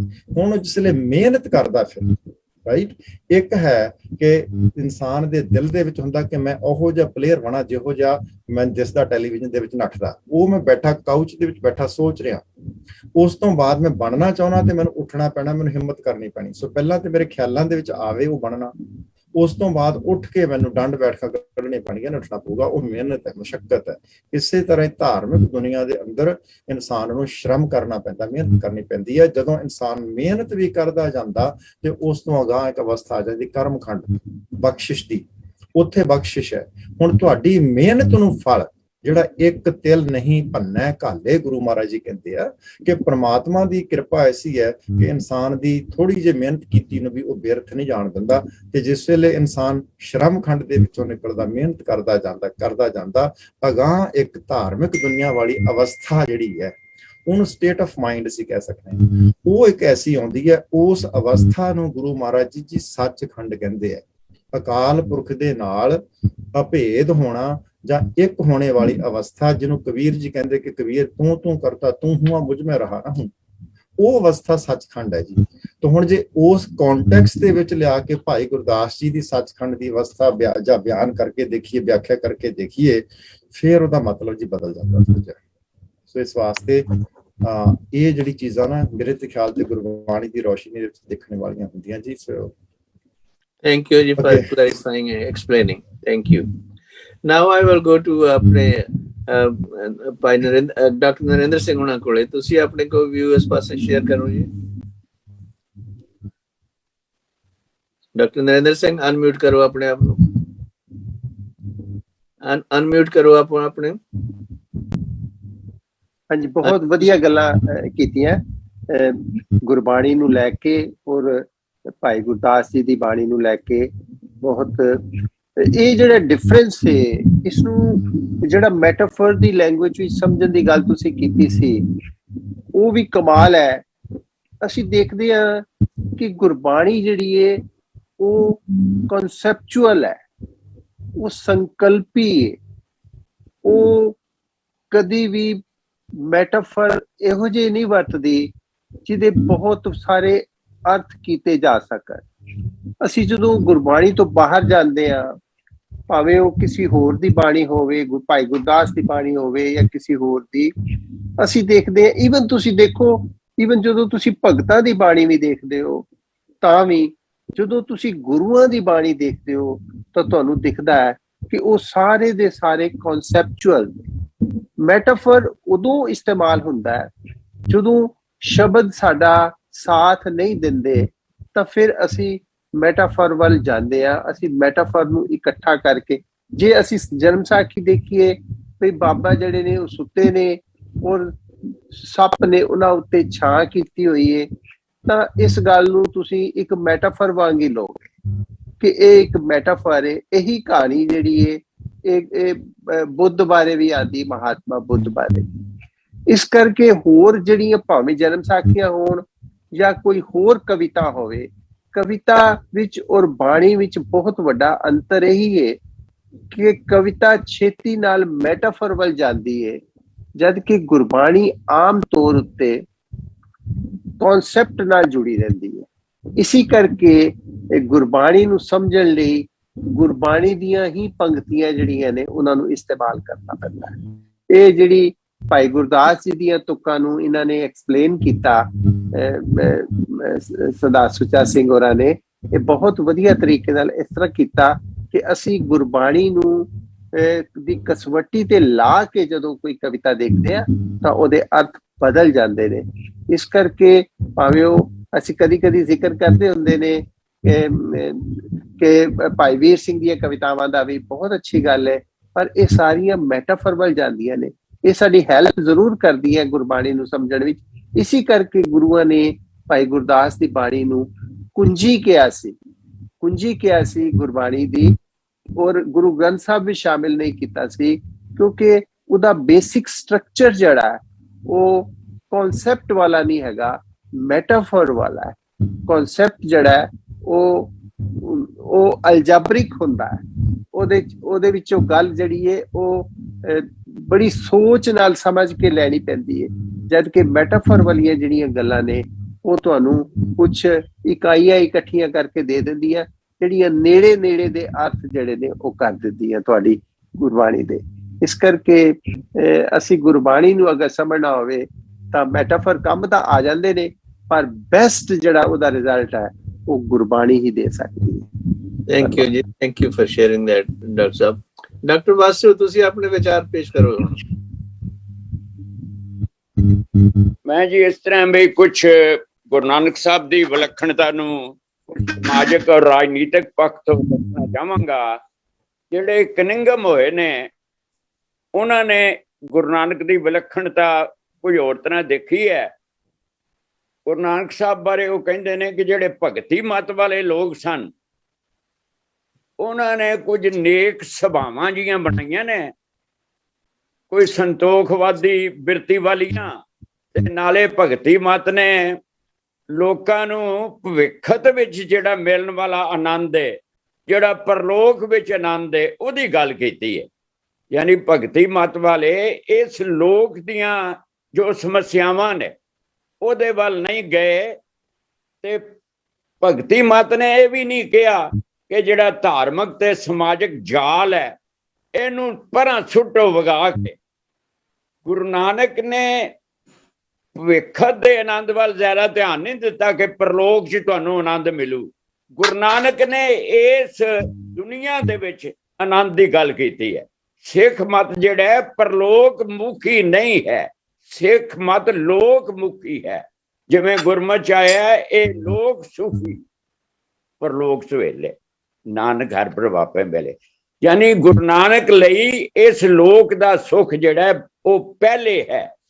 ਔਰ ਜਿਹੜੇ ਦੂਜੇ ਭਗਤ ਕਵੀ ਸਨ ਉਹ ਇਸ ਸਮਾਜ ਦੇ ਵਿੱਚੋਂ ਨੈਗੇਸ਼ਨ ਕਰਦੇ ਰਹੇ, ਭਾਂਜਵਾਦੀ ਰਹੇ, ਐਸਕੇਪਿਸਟ ਬਣ ਗਏ, ਭਾਂਜਵਾਦੀ ਪਲਾਇਨਵਾਦੀ ਹੋ ਗਏ। ਦੁਨੀਆ ਦੀਆਂ ਸਮੱਸਿਆਵਾਂ ਨਾਲ ਉਹਨਾਂ ਨੇ ਦਸਤ ਪੰਜਾ ਨਹੀਂ ਲਿਆ। ਹੁਣ ਜਿੱਦਾਂ ਪੀਲੂ ਇੱਕ ਭਗਤ ਹੈ, ਮੈਂ ਮਿਸਾਲ ਦੇਣੀ ਚਾਹਾਂਗਾ। ਗੁਰੂ ਨਾਨਕ ਦੇ ਗੁਰੂ ਅਰਜਨ ਦੇਵ ਕੋਲ ਪੀਲੂ ਭਗਤ ਆਇਆ ਤੇ ਗੁਰੂ ਅਰਜਨ ਦੇਵ ਨੇ ਕਿਹਾ ਸੁਣਾ ਬਈ ਬਾਣੀ। ਉਹ ਕਹਿਣ ਲੱਗਾ ਆਸਾ ਨਾਲੋਂ ਸੇ ਭਲੇ ਜੋ ਜੰਮਦਿਆਂ ਮਰ ਗਏ, ਉਹਨਾਂ ਚਿੱਕੜ ਪਾਉ ਨਾ ਬੋੜਿਆ ਨਾ ਆਲੂਦ ਪਏ। ਵੀ ਸਾਡੇ ਨਾਲ ਤੇ ਜਿਹੜੇ ਜੰਮਦਿਆਂ ਮਰ ਗਏ ਉਹ ਚੰਗੇ ਸੀਗੇ, ਦੁਨੀਆ ਵਿੱਚ ਉਹਨਾਂ ਚਿੱਕੜ 'ਚ ਪੈਰ ਨਹੀਂ ਪਾਇਆ। ਤੇ ਗੁਰੂ ਨਾਨਕ ਦਾ ਮਤ ਇਸ ਤਰ੍ਹਾਂ ਦਾ ਮਤ ਨਹੀਂ ਸੀ। ਗੁਰੂ ਨਾਨਕ ਤਾਂ ਸਮਾਜ ਦੇ ਨਾਲ 10 ਪੰਜੇ ਲੈਂਦੇ ਰਹੇ। ਜਿਵੇਂ ਜਾਤ ਪਾਤ ਨੂੰ ਨਾ ਕਿਹਾ ਸਾ ਜਾਤ ਸਾ ਪਤ ਹੈ ਜੇ ਇਹ ਕਰਮ ਕਮਾਏ, ਵੀ ਜਿਹੋ ਜਿਹਾ ਕੋਈ ਕਰਮ ਕਰਦਾ ਹੈ ਉਹੀ ਜਿਹੜਾ ਉਹ ਜਾਤ ਪਾਤ ਹੈਗੀ। ਕਨੰਗਮ ਨੇ ਇਹ ਵੀ ਕਿਹਾ ਕਿ ਗੁਰੂ ਨਾਨਕ ਨੇ ਵਿਸ਼ਾਲ ਬੁਨਿਆਦਾਂ ਕਾਇਮ ਕੀਤੀਆਂ ਜਿਨ੍ਹਾਂ ਦੇ ਆਧਾਰ ਤੇ ਗੁਰੂ ਗੋਬਿੰਦ ਸਿੰਘ ਨੇ ਇੱਕ ਨਵੀਂ ਕੌਮੀਅਤ ਦੀ ਅੱਗ ਬਾਲ ਦਿੱਤੀ। ਜਦੋਂ ਮੈਂ ਸੋਚਿਆ ਕਿ ਕਿਹੜੀਆਂ ਵਿਸ਼ਾਲ ਬੁਨਿਆਦਾਂ ਗੁਰੂ ਨਾਨਕ ਨੇ ਕਾਇਮ ਕੀਤੀਆਂ ਨੇ ਤੇ ਗੁਰਬਾਣੀ ਦੀਆਂ ਕੁਝ ਤੁਕਾਂ ਮੇਰੇ ਮਨ 'ਚ ਆਈਆਂ। ਗੁਰੂ ਨਾਨਕ ਨੇ ਆਖਿਆ ਸੀ ਕਿ ਤਖਤ ਬਹੇ ਤਖਤੇ ਕੀ ਲਾਇਕ, ਇਹ ਹੈ ਵਿਸ਼ਾਲ ਬੁਨਿਆਦ ਸਿੱਖੀ ਦੀ। ਜਾਂ ਸ਼ਾਹਾਂ ਸੁਰਤ ਗਵਾਈਆ ਰੰਗ ਤਮਾਸ਼ੇ ਜਾਏ, ਕਿ ਬਾਦਸ਼ਾਹ ਨੇ ਸੁਰਤ ਗਵਾ ਲਈ ਹੈ ਸ਼ਰੀਰ ਵਿੱਚ ਹੀ। ਜਾਂ ਗੁਰੂ ਨਾਨਕ ਦੀ ਇੱਕ ਵਿਸ਼ਾਲ ਬੁਨਿਆਦ ਇਹ ਹੈ ਕਿ ਗੁਰੂ ਨਾਨਕ ਨੇ ਸਾਰੇ ਮਨੁੱਖਾਂ ਨੂੰ ਤਬਦੀਲ ਕਰਨ ਦਾ ਯਤਨ ਕੀਤਾ। ਔਰ ਉਹਨੇ ਕਿਹਾ ਉਹ ਗੁਰਸਿੱਖੋ ਤੁਸੀਂ ਮਨੁੱਖ ਤੋਂ ਦੇਵਤਾ ਬਣਨੇ, ਜਿਨ ਮਾਨਸ ਤੇ ਦੇਵਤੇ ਕੀਏ ਕਰਤ ਨਾ ਲਾਗੀ ਵਾਰ। ਇਹ ਬੁਨਿਆਦਾਂ ਸਨ ਜਿਹਦੇ ਵੱਲ ਕਨੰਗਮ ਜੀ ਧਿਆਨ ਦਵਾ ਰਹੇ ਨੇ। ਤੇ ਗੁਰੂ ਨਾਨਕ ਨੇ ਇੱਕ ਕੌਮੀਅਤ ਦੀ ਅੱਗ ਬਾਲੀ ਔਰ ਸਾਂਝੀਵਾਲ ਦੇ ਸਿਧਾਂਤਾਂ ਨੂੰ ਉਹਨੇ ਅਮਲੀ ਰੂਪ ਦਿੱਤਾ। ਉਹਨੇ ਕਿਹਾ ਸਾਰੇ ਜਿਹੜੇ ਬੰਦੇ ਨੇ ਉੱਚੀਆਂ ਜ਼ਾਤਾਂ ਨਾਲ ਇੱਕੋ ਜਿਹੇ ਸਮਾਨ ਨੇ, ਚਾਹੇ ਜ਼ਾਤ ਦਾ ਮਸਲਾ ਹੈ, ਚਾਹੇ ਧਰਮ ਦਾ ਮਸਲਾ ਹੈ, ਚਾਹੇ ਰਾਜਨੀਤਿਕ ਤੇ ਧਾਰਮਿਕ ਸਥਾਨ ਦਾ ਮਸਲਾ ਹੈ, ਧਾਰਮਿਕ ਆਸ਼ਾਵਾਂ ਦਾ ਮਸਲਾ ਹੈ, ਸਾਰੇ ਇੱਕੋ ਜਿਹੇ ਨੇ। ਔਰ ਇੱਕ ਗੱਲ ਮੈਂ ਕਹਿਣੀ ਚਾਹਾਂਗਾ ਕਿ ਜਿਹੜੇ ਸੂਫੀ ਭਗਤ ਨੇ, ਇਹ ਬੜਾ ਇੰਪੋਰਟੈਂਟ ਪੁਆਇੰਟ ਹੈ, ਮੈਂ 1 ਮਿੰਟ ਲਵਾਂਗਾ। ਸੂਫੀ ਭਗਤ ਜਿਹੜੇ ਨੇ ਉਹ ਸਮਾਧੀ ਲਾਉਣ ਲਈ ਉਹ ਭੰਗ ਪੀਂਦੇ ਨੇ। ਰੱਬ ਨਾਲ ਜੁੜਨਾ ਪਰ ਢੰਗ ਜਿਹੜਾ ਉਹ ਬੈਡ ਹੈ। ਇਹਨੂੰ ਪ੍ਰੋਫੇਨ ਮਿਸਟਿਸਿਜ਼ਮ ਕਹਿੰਦੇ ਨੇ ਕਿ ਭੈੜੇ ਤਰੀਕੇ ਨਾਲ ਭਗਤੀ ਕਰਨੀ ਤੇ ਸਾਧਨਾ ਕਰਨੀ। ਜਿਵੇਂ ਮੈਂ ਸ਼ਾਹ ਹੁਸੈਨ ਦਾ ਨੋਟ ਕੀਤਾ, ਉਹ ਕਹਿੰਦਾ ਰੱਬਾ ਜੇਤੀ ਜੇਤੀ ਦੁਨੀਆ ਮੇਰੇ ਰਾਮ ਜੀ ਤੇਰੇ ਕੋਲੋਂ ਮੰਗਦੀ, ਕੁੰਡਾ ਦੇਈ, ਸੋਟਾ ਦੇਈ, ਕੋਠੀ ਦੇਈ ਭੰਗ ਦੀ, ਸਾਫੀ ਦੇਈ, ਮਿਰਚਾਂ ਦੇਈ, ਬੇਮਿਹਨਤੀ ਦੇਈ ਰੰਗ ਦੀ, ਪੋਸਟ ਦੇਈ, ਬਾਟੀ ਦੇਈ, ਚਾਟੀ ਦੇਈ ਖੰਡ ਦੀ, ਤੇ ਗਿਆਨ ਦੇਈ, ਧਿਆਨ ਦੇਈ, ਮੈਂ ਸਾਧੂ ਸੰਗ ਦੀ, ਇਹ ਦੁਆਈ ਮਲੰਗ ਦੀ। ਹੁਣ ਸ਼ਾਹ ਹੁਸੈਨ ਕਵੀ ਕਹਿੰਦਾ ਕਿ ਮੈਨੂੰ ਤਾਂ ਬਈ ਤੂੰ ਇੱਕ ਕੋਠੀ ਭੰਗ ਦੀ ਦੇ ਦੇ। ਏਦਾਂ ਦੀਆਂ ਗੱਲਾਂ ਜਿਹੜੀਆਂ ਨੇ ਨੈਤਿਕ ਤੇ ਸਮਾਜਿਕ ਸਾਰਥਕਤਾ ਤੇ ਸੱਟ ਮਾਰਦੀਆਂ ਨੇ। ਗੁਰੂ ਨਾਨਕ ਨੂੰ ਦੇਖੋ, ਇਹਨਾਂ ਦੇ ਮੁਕਾਬਲੇ ਗੁਰੂ ਨਾਨਕ ਕੀ ਕਹਿ ਰਹੇ ਨੇ, ਜੇ ਤੋ ਪ੍ਰੇਮ ਖਿਲਮ ਕਾ ਚਾਓ, ਸਿਰ ਧਰ ਤਲੀ ਗਲੀ ਮਰੀ ਜਾਓ। ਜੰਗ ਕਹਿੰਦੇ ਨੇ ਅੰਮ੍ਰਿਤ ਕਾ ਵਪਾਰੀ ਹੋਵੇ, ਕਿਆ ਮਦ ਛੂਛੇ ਭਾਵ ਧਰੇ। ਤੂੰ ਤਾਂ ਅੰਮ੍ਰਿਤ ਦਾ ਵਪਾਰੀ ਬਣਨਾ, ਤੂੰ ਕਿਹੜੇ ਘਟੀਆ ਜੇ ਜਿਹੜੇ ਛੂਛੇ ਮਦ ਨੇ, ਸ਼ਰਾਬ ਦੇ ਘਟੀਆ ਦੇ ਸਵਾਦ ਚ ਪੈ ਗਿਆ। ਤੋ ਗੁਰੂਆਂ ਦੀ ਤੁਸੀਂ ਅਰਦਾਸ ਸਿੱਖੋ, ਗੁਰੂ ਕੀ ਮੰਗਦੇ ਨੇ, ਨਾ ਡਰੋ ਅਰਸਿਓ ਜਬ ਜਾਏ ਲਰੋ, ਨਿश्चय कर अपनी जीत मरूं, जब आपकी और निदान बने अत हीरणे में तब जूझ मरूं। गुरु जंग मंग रहे ने कि साडा आखिरी साह जिहड़ा वो जंग विच निकले, ते सूफी की मंग रहे ने, भग मंग रहे ने। ये फर्क है गुरु नानक दे मत दा कि गुरु नानक ने संगतां बनाईयां ते संगतां फिर फौजां विच बदल गईयां। Thank you ji, thank you for sharing. एक सभावां बनाईयां ते गुरु नानक दे चेलियां ने मिलिटरी छाउणियां बनाईयां। ਉਹ ਨੇਕ ਸਭਾਵਾਂ ਮੰਗਾ ਰਹੇ ਨੇ, ਗੁਰੂ ਗੋਬਿੰਦ ਸਿੰਘ ਮਿਲਟਰੀ ਛਾਉਣੀਆਂ ਬਣਾ ਰਹੇ ਨੇ। ਇਹ ਗੁਰੂ ਨਾਨਕ ਦੀ ਵਿਲੱਖਣਤਾ ਹੈ। ਥੈਂਕ ਯੂ ਜੀ, ਬਹੁਤ thank you for sharing that. ਮਹਾਰਾਜ ਦੇ ਜਿਹੜੇ ਵਿਚਾਰ ਨੇ ਬਹੁਤ ਵਿਲੱਖਣਤਾ ਵਾਲੇ ਨੇ ਤੇ ਕੋਈ ਸ਼ੱਕ ਨਹੀਂ। ਉਹ ਕਹਿੰਦੇ ਮਿੱਠਤ ਨੀਵੀਂ ਨਾਨਕਾ ਗੁਣ ਚੰਗਿਆਈਆਂ ਤਤ, ਨਾਲੇ ਉਹਨਾਂ ਦੀ ਤਾਂ ਜਿਹੜੀ ਹੈ ਨਾਮ ਖਮਾਰੀ ਨਾਨਕਾ ਚੜੀ ਰਹੇ ਦਿਨ ਰਾਤ। ਭੰਗ ਦੀ ਲੋੜ ਨਹੀਂ, ਉਹ ਤਾਂ ਨਾਮ ਦੀ ਖਮਾਰੀ ਚਾਹੁੰਦੇ ਨੇ ਤੇ ਉਹਦਾ ਹੀ ਪ੍ਰਚਾਰ ਕੀਤਾ। ਹਾਂਜੀ ਤੇ ਅੱਛਾ, ਮੈਂ ਹੁਣ ਗੋ ਟੂ ਡਾਕਟਰ ਮਿਹਰਬਾਨ ਸਿੰਘ, ਤੁਸੀਂ ਆਪਣੇ ਕੁਝ ਵਿਚਾਰ ਸ਼ੇਅਰ ਕਰੋ ਗੁਰੂ ਨਾਨਕ ਸਾਹਿਬ ਦੀ ਵਿਲੱਖਣਤਾ ਬਾਬਤ। ਹਾਂਜੀ, ਵਾਹਿਗੁਰੂ ਜੀ ਕਾ ਖਾਲਸਾ, ਵਾਹਿਗੁਰੂ ਜੀ ਕੀ ਫਤਿਹ। ਹਾਂ, ਬਹੁਤ ਸੋਹਣੇ ਵਿਚਾਰ ਪੇਸ਼ ਕੀਤੇ ਜਾ ਰਹੇ ਨੇ ਜੀ। ਗੁਰਬਾਣੀ ਦੇ ਆਧਾਰ ਤੇ ਗੱਲ ਹੋ ਰਹੀ ਹੈ ਸਾਰੀ, ਤੇ ਇਹ ਖੰਡਾਂ ਦੇ ਬਾਰੇ ਜੇ ਜਪਜੀ ਸਾਹਿਬ ਦੇ ਖੰਡ ਨੇ, 5 ਖੰਡ ਨੇ, ਇਹਨਾਂ ਸੰਬੰਧੀ ਵੀ ਗੱਲ ਕੀਤੀ ਆ ਵੀਰ ਜੀ ਨੇ। ਮੈਂ ਸਿਰਫ ਇਹੀ ਇੱਥੇ ਥੋੜਾ ਜਿਹਾ ਸਬਮਿਟ ਕਰਨਾ ਚਾਹਨਾ ਕਿ ਸਾਡੇ ਕੋਲ ਦੂਜੀ ਰਾਏ ਵੀ ਹੈਗੀ ਹੈ ਕਿ ਇਹ ਖੰਡ ਜਿਹੜੇ ਨੇ ਸਿਰਫ ਜਿਵੇਂ ਆਮ ਤੌਰ ਤੇ ਅਸੀਂ ਸਟੀਕ ਦੇ ਵਿੱਚ ਦੇਖਦੇ ਹਾਂ ਕਿ ਇਹ ਅਵਸਥਾਵਾਂ ਨੇ ਜਗਿਆਸੂ ਦੀਆਂ, ਇਹ ਅਵਸਥਾਵਾਂ ਹੈਗੀਆਂ ਨੇ। ਉਹ ਮਤਲਬ ਇਹਨਾਂ ਸਟੇਜਸ ਵਿੱਚੋਂ ਲੰਘਦਾ ਤੇ ਫਿਰ ਉਹ ਜਿਹੜਾ ਉਹ ਦੂਸਰੀ ਜਿਹੜੀ ਆ ਅਖੀਰ ਤੇ ਜਿਹੜੀ ਹੈਗੀ ਹੈ ਸੱਚਖੰਡ ਦੀ ਅਵਸਥਾ ਨੂੰ ਕਿਵੇਂ ਪਹੁੰਚਦਾ ਜਾਂ ਕਿਸ ਤਰ੍ਹਾਂ ਵੀ ਹੈ। ਲੇਕਿਨ ਦੂਜਾ ਵਿਊ ਵੀ ਹੈਗਾ ਹੀ ਹੈ ਕਿ ਸਰਟਨਲੀ ਵੀ ਇਹ ਚੀਜ਼ ਜਿਹੜੀ ਹੈਗੀ ਹੈ ਤੇ ਉਹਦੇ ਵਿੱਚ ਥੋੜੀਆਂ ਬਹੁਤੀਆਂ ਦਲੀਲਾਂ ਜਿਹੜੀਆਂ ਨੇ ਜਿਹੜੇ ਦੂਜੀ ਧਿਰ ਹੈਗੀ ਆ ਉਹ ਦੇਂਦੀ ਹੈ। ਤੇ ਮੈਨੂੰ ਜਿਹੜੀਆਂ ਇਹਦੇ ਵਿੱਚ ਦਿਸਦੀਆਂ ਨੇ ਗੱਲਾਂ ਕਿ ਜਦੋਂ ਧਰਮਖੰਡ ਦੀ ਗੱਲ ਹੁੰਦੀ ਹੈ ਤੇ ਹਕੀਕਤ ਦੀ ਗੱਲ ਦਿਸਦੀ ਹੈ, ਕਿਉਂਕਿ ਧਰਮਖੰਡ ਜਿਵੇਂ ਆਪਾਂ ਕਹਿੰਦੇ ਆ ਰਾਤੀ ਰੁੱਤੀ ਥਿੱਤੀ ਵਾਰ ਪਵਨ ਪਾਣੀ ਅਗਨੀ ਪਤਾਲ, ਤੇ ਇਸ ਵਿੱਚ ਧਰਤੀ ਥਾਪ ਰੱਖੀ ਧਰਮਸਾਲ, ਤੇ ਇਸ ਵਿੱਚ ਜੀ ਜੁਗਤ ਕੇ ਰੰਗ ਤਿੰਨ ਕੇ ਨਾਮ ਅਨੇਕ ਅਨੰਤ। ਸੋ ਇਹ ਚੀਜ਼ਾਂ ਜਿਹੜੀਆਂ ਨੇ ਇਹ ਕੋਈ ਅਵਸਥਾ ਨਹੀਂ ਹੈਗੀਆਂ, ਇਹ ਦਿਸਦੀਆਂ ਨੇ, ਸਾਨੂੰ ਦਿਸਦੀਆਂ ਪਈਆਂ ਨੇ, ਸਾਡੇ ਸਾਹਮਣੇ ਹੈਗੀਆਂ ਨੇ। ਧਰਤੀ ਦੀ ਗੱਲ ਹੋ ਰਹੀ ਹੈ। ਸੋ ਸਿਮਿਲਰਲੀ ਐਟ ਦਾ ਐਂਡ ਜਦੋਂ ਸੱਚਖੰਡ ਦੀ ਗੱਲ ਹੁੰਦੀ ਹੈ, ਸੱਚਖੰਡ ਵਸੈ ਨਿਰੰਕਾਰ, ਕਰ ਕਰ ਵੇਖਿਆ ਨਦਰ ਨਿਹਾਲ। ਉਹ ਕਰ ਕਰਕੇ ਵੇਖਦਾ ਹੈ, ਤਿੱਥੇ ਖੰਡ ਮੰਡਲ ਭੰਡ, ਜੇ ਕੋ ਕਥੈ ਤਾਂ ਅੰਤ ਨਾ ਅੰਤ, ਤਿੱਥੇ ਲੋ ਲੋ ਆਕਾਰ, ਜਿਵ ਜਿਵ ਹੁਕਮ ਤਿਵੈ ਤਿਵਕਾਰ। ਵੇਖੈ ਵਿਗਸੈ, ਵੇਖਦਾ ਹੈ ਵਿਗਸਦਾ ਹੈ, ਕਰ ਵਿਚਾਰ ਨਾਨਕ ਕਥਨਾ ਕੜਾ ਸਾਰ। ਸੋ ਐਨੀ ਹੋ, ਸੋ ਦੂਸਰੀ ਜਿਹੜੀ ਹੈਗਾ ਸਾਡਾ ਪੱਖ ਹੈ ਉਹਦਾ ਵੀ ਧਿਆਨ ਰੱਖਣਾ ਚਾਹੀਦਾ ਹੈ ਵੀ ਇਸ ਤਰ੍ਹਾਂ ਦੇ ਵਿਊ ਹੈਗੇ ਨੇ ਸਾਡੇ ਕੋਲ। ਤੇ ਸੈਕੰਡਲੀ ਇੱਕ ਜਿਹੜੀ ਪਹਿਲੇ ਤੁਸੀਂ ਗੱਲ ਹਾਂਜੀ ਹਾਂਜੀ ਕਰੋਗਾ, ਸਭ ਤੇ ਵੱਡਾ ਸਤਿਗੁਰ ਨਾਨਕ ਜਿਨ ਕਲ ਰਾਖੀ ਮੇਰੀ। ਸੋ ਇਸ ਸੰਬੰਧੀ ਵਿਚਾਰ ਹੋ ਰਹੀ ਸੀਗੀ ਤੇ ਮੈਨੂੰ ਵੀ ਇੱਕ ਇਹਦੇ ਸੰਬੰਧੀ ਜਿਹੜੀ ਮੈਂ ਆਪਣਾ ਤੁਹਾਨੂੰ ਸ਼ੇਅਰ ਕਰਨਾ ਚਾਹੁੰਦਾ ਕਿ ਆਮ ਤੌਰ ਤੇ ਕਿਸੇ ਨਾਲ ਗੱਲ ਹੁੰਦੀ ਹੈ, ਬੱਚਿਆਂ ਨਾਲ ਵੀ ਗੱਲ ਹੁੰਦੀ ਹੈ, ਤੇ ਉਹ ਨਾ ਇਹ ਮੰਨਣ ਨੂੰ ਤਿਆਰ ਨਹੀਂ ਹੁੰਦੇ। ਉਹਨਾਂ ਨੂੰ ਮੁਸ਼ਕਲ ਆਉਂਦੀ ਹੈ ਕਿ ਅਸੀਂ ਕਿਵੇਂ ਕਹਿ ਦਈਏ ਕਿ ਬਾਕੀ ਸਾਰਿਆਂ ਨਾਲੋਂ ਸਾਡਾ ਨੱਕ ਵੱਡਾ ਹੈ। ਸੋ ਆਈ ਥਿੰਕ ਕਿ ਇਹ ਜਿਹੜੀ ਸਾਡੀ ਨਾ ਪ੍ਰੋਬਲਮ ਜਿਹੜੀ ਹੈਗੀ ਆ, ਅਸੀਂ ਨਾ ਮਤਲਬ ਘਬਰਾਉਂਦੇ ਆ ਥੋੜਾ ਜਿਹਾ, ਸਾਨੂੰ ਫੀਲਿੰਗ ਆ ਜਾਂਦੀ ਹੈ ਕਿ ਅਸੀਂ ਕਿਹੜੇ ਮੂੰਹ ਨਾਲ ਜਾਂ ਕਿਸ ਤਰ੍ਹਾਂ ਅਸੀਂ ਕਹੀਏ, ਹੈ ਨਾ। ਸਾਨੂੰ ਬੁਰਾ ਲੱਗਦਾ ਆਪਣੇ ਆਪ 'ਚ ਕਹਿਣਾ। ਮੈਂ ਥੋੜੀ ਜਿਹੀ ਬੜੀ ਸਿੱਧੀ ਜਿਹੀ ਭਾਸ਼ਾ ਬੋਲ ਰਿਹਾ, ਮਾਫ ਕਰਨਾ, ਲੇਕਿਨ ਜਿਹੜੀ ਹਕੀਕਤ ਹੈਗੀ ਹੈ ਉਹ ਸਾਨੂੰ ਦਿਸਣੀ ਚਾਹੀਦੀ ਹੈ। ਅਸੀਂ ਮੁਕਾਬਲਾ ਕਰਕੇ ਦੇਖ ਲਈਏ।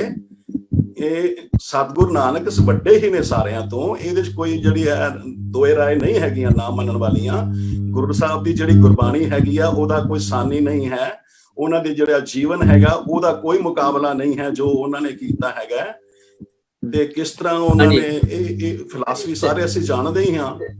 ਸੋ ਮੇਰਾ ਮਤਲਬ ਇਹ ਜਿਹੜੀਆਂ ਚੀਜ਼ਾਂ ਜਿਹੜੀਆਂ ਨੇ ਸਾਨੂੰ ਇਹ ਗੌਰ ਜ਼ਰੂਰ ਕਰਨੀਆਂ ਚਾਹੀਦੀਆਂ, ਸਾਨੂੰ ਮੰਨਣ ਵਿੱਚ ਕੋਈ ਹਰਜ ਨਹੀਂ ਹੋਣਾ ਚਾਹੀਦਾ।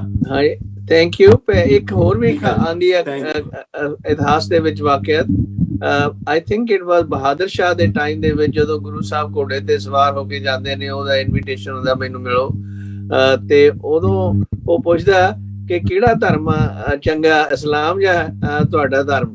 ਤੇ ਮਹਾਰਾਜ ਦਾ ਜਵਾਬ ਸੀਗਾ, ਤੁਹਾਡਾ ਧਰਮ ਤੁਹਾਨੂੰ ਮੁਬਾਰਕ, ਸਾਡਾ ਧਰਮ ਸਾਨੂੰ ਮੁਬਾਰਕ। ਸੋ ਭਾਵ ਇਹਦਾ ਇਹ ਤੁਹਾਡੇ ਆਪੋ ਆਪਣੇ ਧਰਮ ਨੇ, ਜਿਹੜੇ ਸਾਡੇ ਧਰਮ ਅਨੁਸਾਰ ਸਾਨੂੰ ਜਿਹੜੀ ਇੱਥੋਂ ਸਿੱਖਿਆ ਮਿਲਦੀ ਹੈ ਉਹ ਸਾਡੇ ਲਈ ਵਧੀਆ, ਤੁਹਾਡੇ ਜਿਹੜੇ ਮਿਲਦੀ ਆ ਉਹ ਤੁਹਾਡੇ ਲਈ ਵਧੀਆ। ਗੱਲ ਕੀ ਆਪੋ ਆਪਣੀ ਚੋਇਸ ਜਿਹੜੀ ਹੈ that determines ਕਿ ਸਾਡੇ ਲਈ ਕਿਹੜੀ ਜਿਹੜੀ ਹੈ ਫਾਈਨਲ ਅਥਾਰਟੀ ਹੈ ਇਹਨਾਂ ਚੀਜ਼ਾਂ ਦੀ। ਕੀ ਖਿਆਲ ਹੈ ਗਿਆਨੀ ਸੁੱਚਾ ਸਿੰਘ ਜੀ ਤੁਹਾਡਾ? ਦੇਖੋ ਜੀ, ਬਿਲਕੁਲ ਸਹੀ ਗੱਲ ਹੈ। ਇਸ ਤਰ੍ਹਾਂ ਮੈਂ ਦੋ ਗੱਲਾਂ ਇੱਥੇ ਕਰਨੀ ਚਾਹੁੰਦਾ ਜੀ। ਇੱਕ ਵਾਰੀ ਦਲਾਈ ਲਾਮਾ ਨੇ ਕਿਧਰੇ ਕਿਹਾ ਸੀ, ਉਹਨੇ ਕਿਹਾ ਸੀ ਕਿ ਮੇਰਾ ਬੁੱਧ ਧਰਮ ਜਿਹੜਾ ਨਾ ਇਹ ਸਾਰਿਆਂ ਤੋਂ ਚੰਗਾ ਨਹੀਂ, ਮੇਰੇ ਵਾਸਤੇ ਸਾਰਿਆਂ ਤੋਂ ਚੰਗਾ ਹੈ। ਠੀਕ ਹੈ, ਸਟੇਟਮੈਂਟ ਦਿੱਤੀ। ਉਹ ਕਹਿੰਦਾ ਕਿ ਜਿਹੜਾ ਬੁੱਧ ਧਰਮ ਹੈ ਇਹ ਸਾਰਿਆਂ ਤੋਂ ਚੰਗਾ ਨਹੀਂ, ਪਰ ਮੇਰੇ ਵਾਸਤੇ ਇਹੋ ਹੀ ਸਾਰਿਆਂ ਤੋਂ ਚੰਗਾ ਹੈ। ਹਿੰਦੂ ਵਾਸਤੇ ਹਿੰਦੂ ਧਰਮ ਹੀ ਸਾਰਿਆਂ ਤੋਂ ਚੰਗਾ ਹੈ। ਠੀਕ ਹੈ ਜੀ। ਇਸੇ ਤਰ੍ਹਾਂ ਹੀ ਸਿੱਖ ਦੇ ਵਾਸਤੇ ਗੁਰੂ ਨਾਨਕ ਦਾ ਰਸਤਾ ਹੀ ਸਾਰਿਆਂ ਤੋਂ ਚੰਗਾ ਤੇ ਅਲਟੀਮੇਟ ਹੈ। ਇਸ ਵਾਸਤੇ ਸਭ ਤੋਂ ਵੱਡਾ ਸਤਿਗੁਰੂ ਨਾਨਕ। ਇੱਕ ਚੀਜ਼ ਮੈਂ ਇੱਥੇ ਬੇਨਤੀ ਕਰਾਂ, ਅਸੀਂ ਸਤਿਗੁਰੂ ਨੂੰ ਆਪਣਾ ਮਾਤਾ ਪਿਤਾ ਵੀ ਕਹਿੰਦੇ ਹਾਂ, ਠੀਕ ਹੈ ਨਾ ਜੀ। ਅੱਛਾ ਜੀ, ਹੁਣ ਸਾਡਾ ਸਤਿਗੁਰੂ ਜੀ ਦੇ ਨਾਲ ਵਾਸਤਾ ਪੈ ਗਿਆ ਜਨਮ ਤੋਂ, ਚਾਹੇ ਸਾਡਾ ਜਨਮ ਹੋ ਗਿਆ ਸਿੱਖਾਂ ਦੇ ਘਰ ਦੇ ਵਿੱਚ ਤੇ ਗੁਰੂ ਨਾਨਕ ਦੇ ਘਰ ਦੇ ਵਿੱਚ ਸਾਡਾ ਜਨਮ ਹੋ ਗਿਆ, ਸੀ ਕਹਿ ਦਿੱਤਾ। ਉੱਥੋਂ ਸਾਨੂੰ ਸਤਿਗੁਰੂ ਨਾਨਕ ਦੀ ਸੇਧ ਮਿਲ ਗਈ। ਇੱਕ ਵਾਰੀ ਮੈਂ ਕਲਾਸ ਪੜ੍ਹਾਉਂਦਾ ਸੀ ਤੇ ਮੈਂ ਬੱਚਿਆਂ ਨੂੰ ਕਿਸੇ ਕੰਟੈਕਸਟ ਦੇ ਵਿੱਚ ਸਵਾਲ ਕੀਤਾ, ਕੰਟੈਕਸਟ ਮੈਨੂੰ ਯਾਦ ਨਹੀਂ, ਲੇਕਿਨ ਮੈਨੂੰ ਉਹ ਜਿਹੜਾ ਵਾਕਿਆ ਯਾਦ ਹੈ। ਮੈਂ ਬੱਚਿਆਂ ਨੂੰ ਕਿਹਾ, ਮੈਂ ਕਿਹਾ ਵੀ ਜੇ ਫਰਜ਼ ਕੀਤਾ ਤੁਸੀਂ ਅੱਜ ਕਿਸੇ ਚੀਜ਼ ਤੋਂ ਰਿਗਰੈਟ ਕਰਦੇ ਹੋਵੋਗੇ, ਤੁਹਾਡੇ ਕੋਲੇ ਕੱਪੜੇ ਵਧੀਆ ਹੋਣੇ ਚਾਹੀਦੇ ਸੀ, ਤੁਹਾਡੇ ਪੇਰੈਂਟਸ ਨਹੀਂ ਲੈ ਕੇ ਦੇ ਸਕਦੇ, ਤੁਹਾਡੇ ਕੋਲੇ ਕਾਰ ਵਧੀਆ ਹੋਣੀ ਚਾਹੀਦੀ ਸੀ, ਤੁਹਾਡੇ ਪੇਰੈਂਟਸ ਨਹੀਂ ਲੈ ਸਕਦੇ, ਤੁਹਾਡੇ ਕੋਲੇ ਘਰ ਵਧੀਆ ਹੋਣਾ ਚਾਹੀਦਾ ਸੀ, ਜਿਹਦੇ ਵਿੱਚ ਅੱਜ ਤੁਸੀਂ ਰਹਿੰਦੇ ਹੋ ਇਹਦੇ ਨਾਲ ਵਧੀਆ ਘਰ ਤੁਹਾਨੂੰ ਚਾਹੀਦਾ, ਚੰਗਾ ਲੱਗਦਾ, ਲੇਕਿਨ ਤੁਹਾਡੇ ਪੇਰੈਂਟਸ ਨਹੀਂ ਬਾਏ ਕਰ ਸਕਦੇ। ਤੇ ਜੇਕਰ ਤੁਹਾਡੇ ਕੋਲੇ ਅੱਜ ਮੈਂ ਤੁਹਾਨੂੰ ਚੁਆਇਸ ਦੇ ਦੇਵਾਂ ਕਿ ਤੁਹਾਡੇ ਪੇਰੈਂਟਸ ਬਦਲ ਕੇ ਮੈਂ ਤੁਹਾਨੂੰ ਬਿਲ ਗੇਟ ਵਰਗੇ ਪੇਰੈਂਟਸ ਲੈ ਦੇਵਾਂ, ਤੇ ਵੁੱਡ ਯੂ ਬਾਏ ਦੈਟ? ਸਾਰਿਆਂ ਦਾ ਆਨਸਰ ਸੀ ਨੋ ਨੋ। ਮੈਂ ਕਿਹਾ ਕਿਉਂ ਨਹੀਂ? ਕਹਿੰਦੇ we love our parents, right? Yes. So you know ਇਹ ਡਸ ਨਾਟ ਮੈਟਰ ਕਿ ਦੂਸਰੇ ਧਰਮ ਦੇ ਵਿੱਚ ਕੀ ਹੈ, ਇਹਦਾ ਕੋਈ ਮੇਰੇ ਲੈਣਾ ਦੇਣਾ ਨਹੀਂ ਹੈ। ਗੱਲ ਸਿਰਫ ਇੰਨੀ ਹੈ ਕਿ ਮੇਰੇ ਬਾਪ ਦੇ ਘਰ ਦੇ ਵਿੱਚ ਉਹ ਸਭ ਕੁਝ ਹੀ ਹੈਗਾ ਜਿਹੜਾ ਮੈਨੂੰ ਚਾਹੀਦਾ।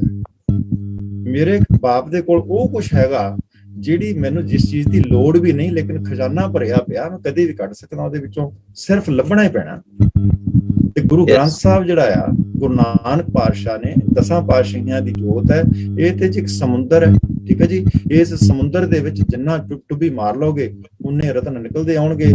ਉਹ ਚੀਜ਼ ਹੈ ਕਿ ਉਹ ਸਾਨੂੰ ਪਤਾ ਹੈ ਕਿ ਉਹ ਸਾਨੂੰ ਹੋਰ ਕਿਧਰੋਂ ਨਹੀਂ ਮਿਲ ਸਕਦੇ, ਹੋਰ ਕਿਸੇ ਨੂੰ ਨਹੀਂ ਪਤਾ, ਨਾ ਪਤਾ ਲੱਗੇ, ਹੂ ਕੇਅਰਸ, ਕਿਸੇ ਹੋਰ ਧਰਮ ਦੇ ਨੂੰ ਨਹੀਂ ਇਹ ਸਮਝ ਲੱਗਦੀ, ਉਹ ਆਪਣੇ ਧਰਮ ਦੇ ਵਿੱਚੋਂ ਲੱਭ ਲਵੇ, ਸਾਨੂੰ ਕੋਈ ਇਤਰਾਜ਼ ਨਹੀਂ ਉਹਦੇ ਵਿੱਚ।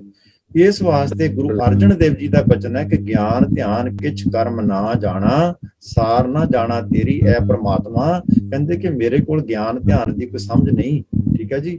ਨਾ ਹੋ ਜਤੀ ਸਤੀ, ਨਹੀਂ ਪੜਿਆ ਮੂਰਖ ਮੁਗਦਾ, ਜਨਮ ਭਇਆ, ਕਹਿੰਦੇ ਮੇਰਾ ਤੇ ਮੂਰਖਾਂ ਮੁਗਧਾਂ ਵਾਲਾ ਜਨਮ ਹੈ। ਉਹ ਸਾਡੇ ਵਾਸਤੇ ਇਹ ਗੱਲ ਕਰ ਰਹੇ, ਉਹ ਵੱਖਰੀ ਗੱਲ ਹੈ, ਠੀਕ ਹੈ ਜੀ। ਸੋ ਗਿਆਨ ਧਿਆਨ ਦੀ ਮੈਨੂੰ ਕੋਈ ਸਮਝ ਨਹੀਂ, ਸਾਰ ਨਾ ਜਾਣਾ ਤੇਰੀ ਕਿਹੋ ਜਿਹੀ ਹਾਲਾਤ ਹੈ, ਤੂੰ ਕਿਸ ਤਰ੍ਹਾਂ ਕੰਮ ਕਰਦਾ, ਕੀ ਸੋਚਦਾ, ਉਹ ਮੈਨੂੰ ਕਹਿੰਦੇ ਸਮਝ ਨਹੀਂ।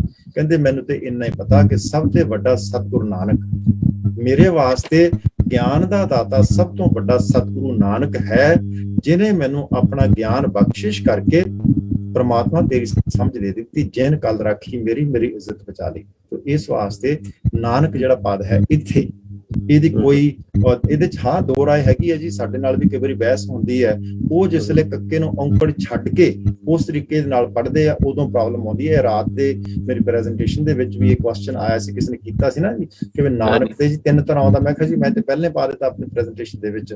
ਸੋ ਜਿਹੜਾ ਨਾਨਕ ਕੱਕੇ ਨੂੰ ਸਿਹਾਰੀ ਵਾਲਾ ਹੈ ਨਾ, ਉਹ ਹੈਗਾ ਨਾਨਕ ਨੇ ਐਂ ਕੀਤਾ, ਨਾਨਕ ਦੇ ਰਾਹੀਂ ਐਸਾ ਹੋਇਆ। ਜਿਹੜਾ ਔਂਕੜ ਹੈ ਉਹ ਗੁਰੂ ਨਾਨਕ ਪਾਤਸ਼ਾਹ ਨੂੰ ਪਾਰਟਿਕੂਲਰਲੀ ਐਜ਼ ਅ ਪਰਸਨ ਦਰਸਾ ਰਿਹਾ ਕਿ ਸਾਰਿਆਂ ਤੋਂ ਵੱਡਾ ਮੇਰੇ ਵਾਸਤੇ ਸਤਿਗੁਰੂ ਨਾਨਕ ਹੈ।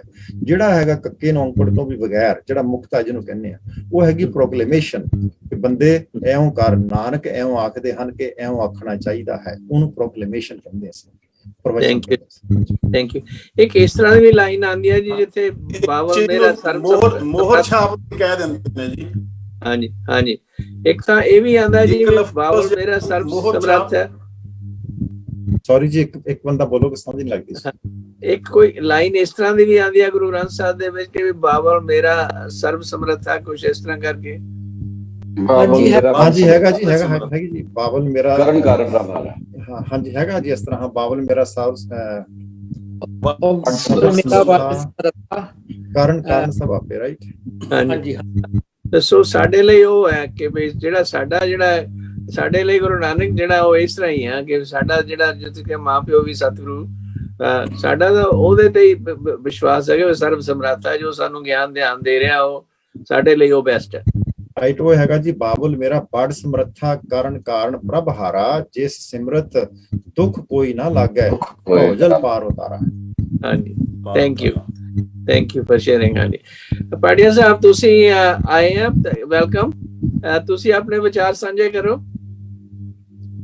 ਵਾਹਿਗੁਰੂ ਜੀ ਕਾ ਖਾਲਸਾ, ਵਾਹਿਗੁਰੂ ਫਤਿਹ ਜੀ ਸਾਰਿਆਂ ਨੂੰ ਜੀ। ਗੁਰੂ ਨਾਨਕ ਸਾਹਿਬ ਦੇ ਉੱਪਰ ਜਿੰਨਾ ਵੀ ਕਹੀਏ ਉਹ ਥੋੜਾ ਹੈ। ਤਾਂ ਕੀ ਵਿਚਾਰ ਰੱਖ ਸਕਦੇ ਆ ਇੱਕ ਤੁੱਛ ਇਨਸਾਨ ਮੇਰੇ ਵਰਗੇ। ਮੈਂ ਤਾਂ ਇਤਨਾ ਹੀ ਜਾਣਦਾ ਜੀ ਕਿ ਗੁਰੂ ਨਾਨਕ ਨੂੰ ਸਮਝਣ ਵਾਸਤੇ ਸਾਨੂੰ ਭਾਰਤ ਦਾ ਨਕਸ਼ਾ, ਭਾਰਤ ਦਾ ਜੋ ਉਸ ਵਕਤ ਦਾ ਮਾਈਂਡ ਸੈਟ ਸੀ ਜਾਂ ਉਸ ਵਕਤ ਦੀ ਜੋ ਵਿਚਾਰਧਾਰਾ ਸੀ, ਉਹਨੂੰ ਸਮਝਣਾ ਪਵੇਗਾ। ਉਸ ਵੇਲੇ ਕੀ ਸੀ ਔਰ ਗੁਰੂ ਨਾਨਕ ਸਾਹਿਬ ਨੇ ਕੀ ਕੀਤਾ ਹੈ, ਉਹ ਦੋਵਾਂ ਨੂੰ ਜਦੋਂ ਅਸੀਂ ਨਜ਼ਰ ਵਿੱਚ ਰੱਖਾਂਗੇ ਤਾਂ ਸਮਝ ਆਏਗੀ ਕਿ ਗੁਰੂ ਨਾਨਕ ਸਾਹਿਬ ਨੇ ਕਿਤਨੀ ਵੱਡੀ, ਕਿਤਨੀ ਹਾਈ ਲੈਵਲ ਦੀ ਜੋ ਚੇਂਜ ਲਿਆਉਣ ਦੀ ਕੋਸ਼ਿਸ਼ ਕੀਤੀ ਹੈ, ਔਰ ਕੀਤੀ ਹੈ। ਇਹ ਨਹੀਂ ਕਿ ਜੇ ਲਿਆਉਣ ਦੀ ਕੋਸ਼ਿਸ਼ ਕੀਤੀ ਹੈ, ਚੇਂਜ ਲਿਆਂਦੀ ਹੈ।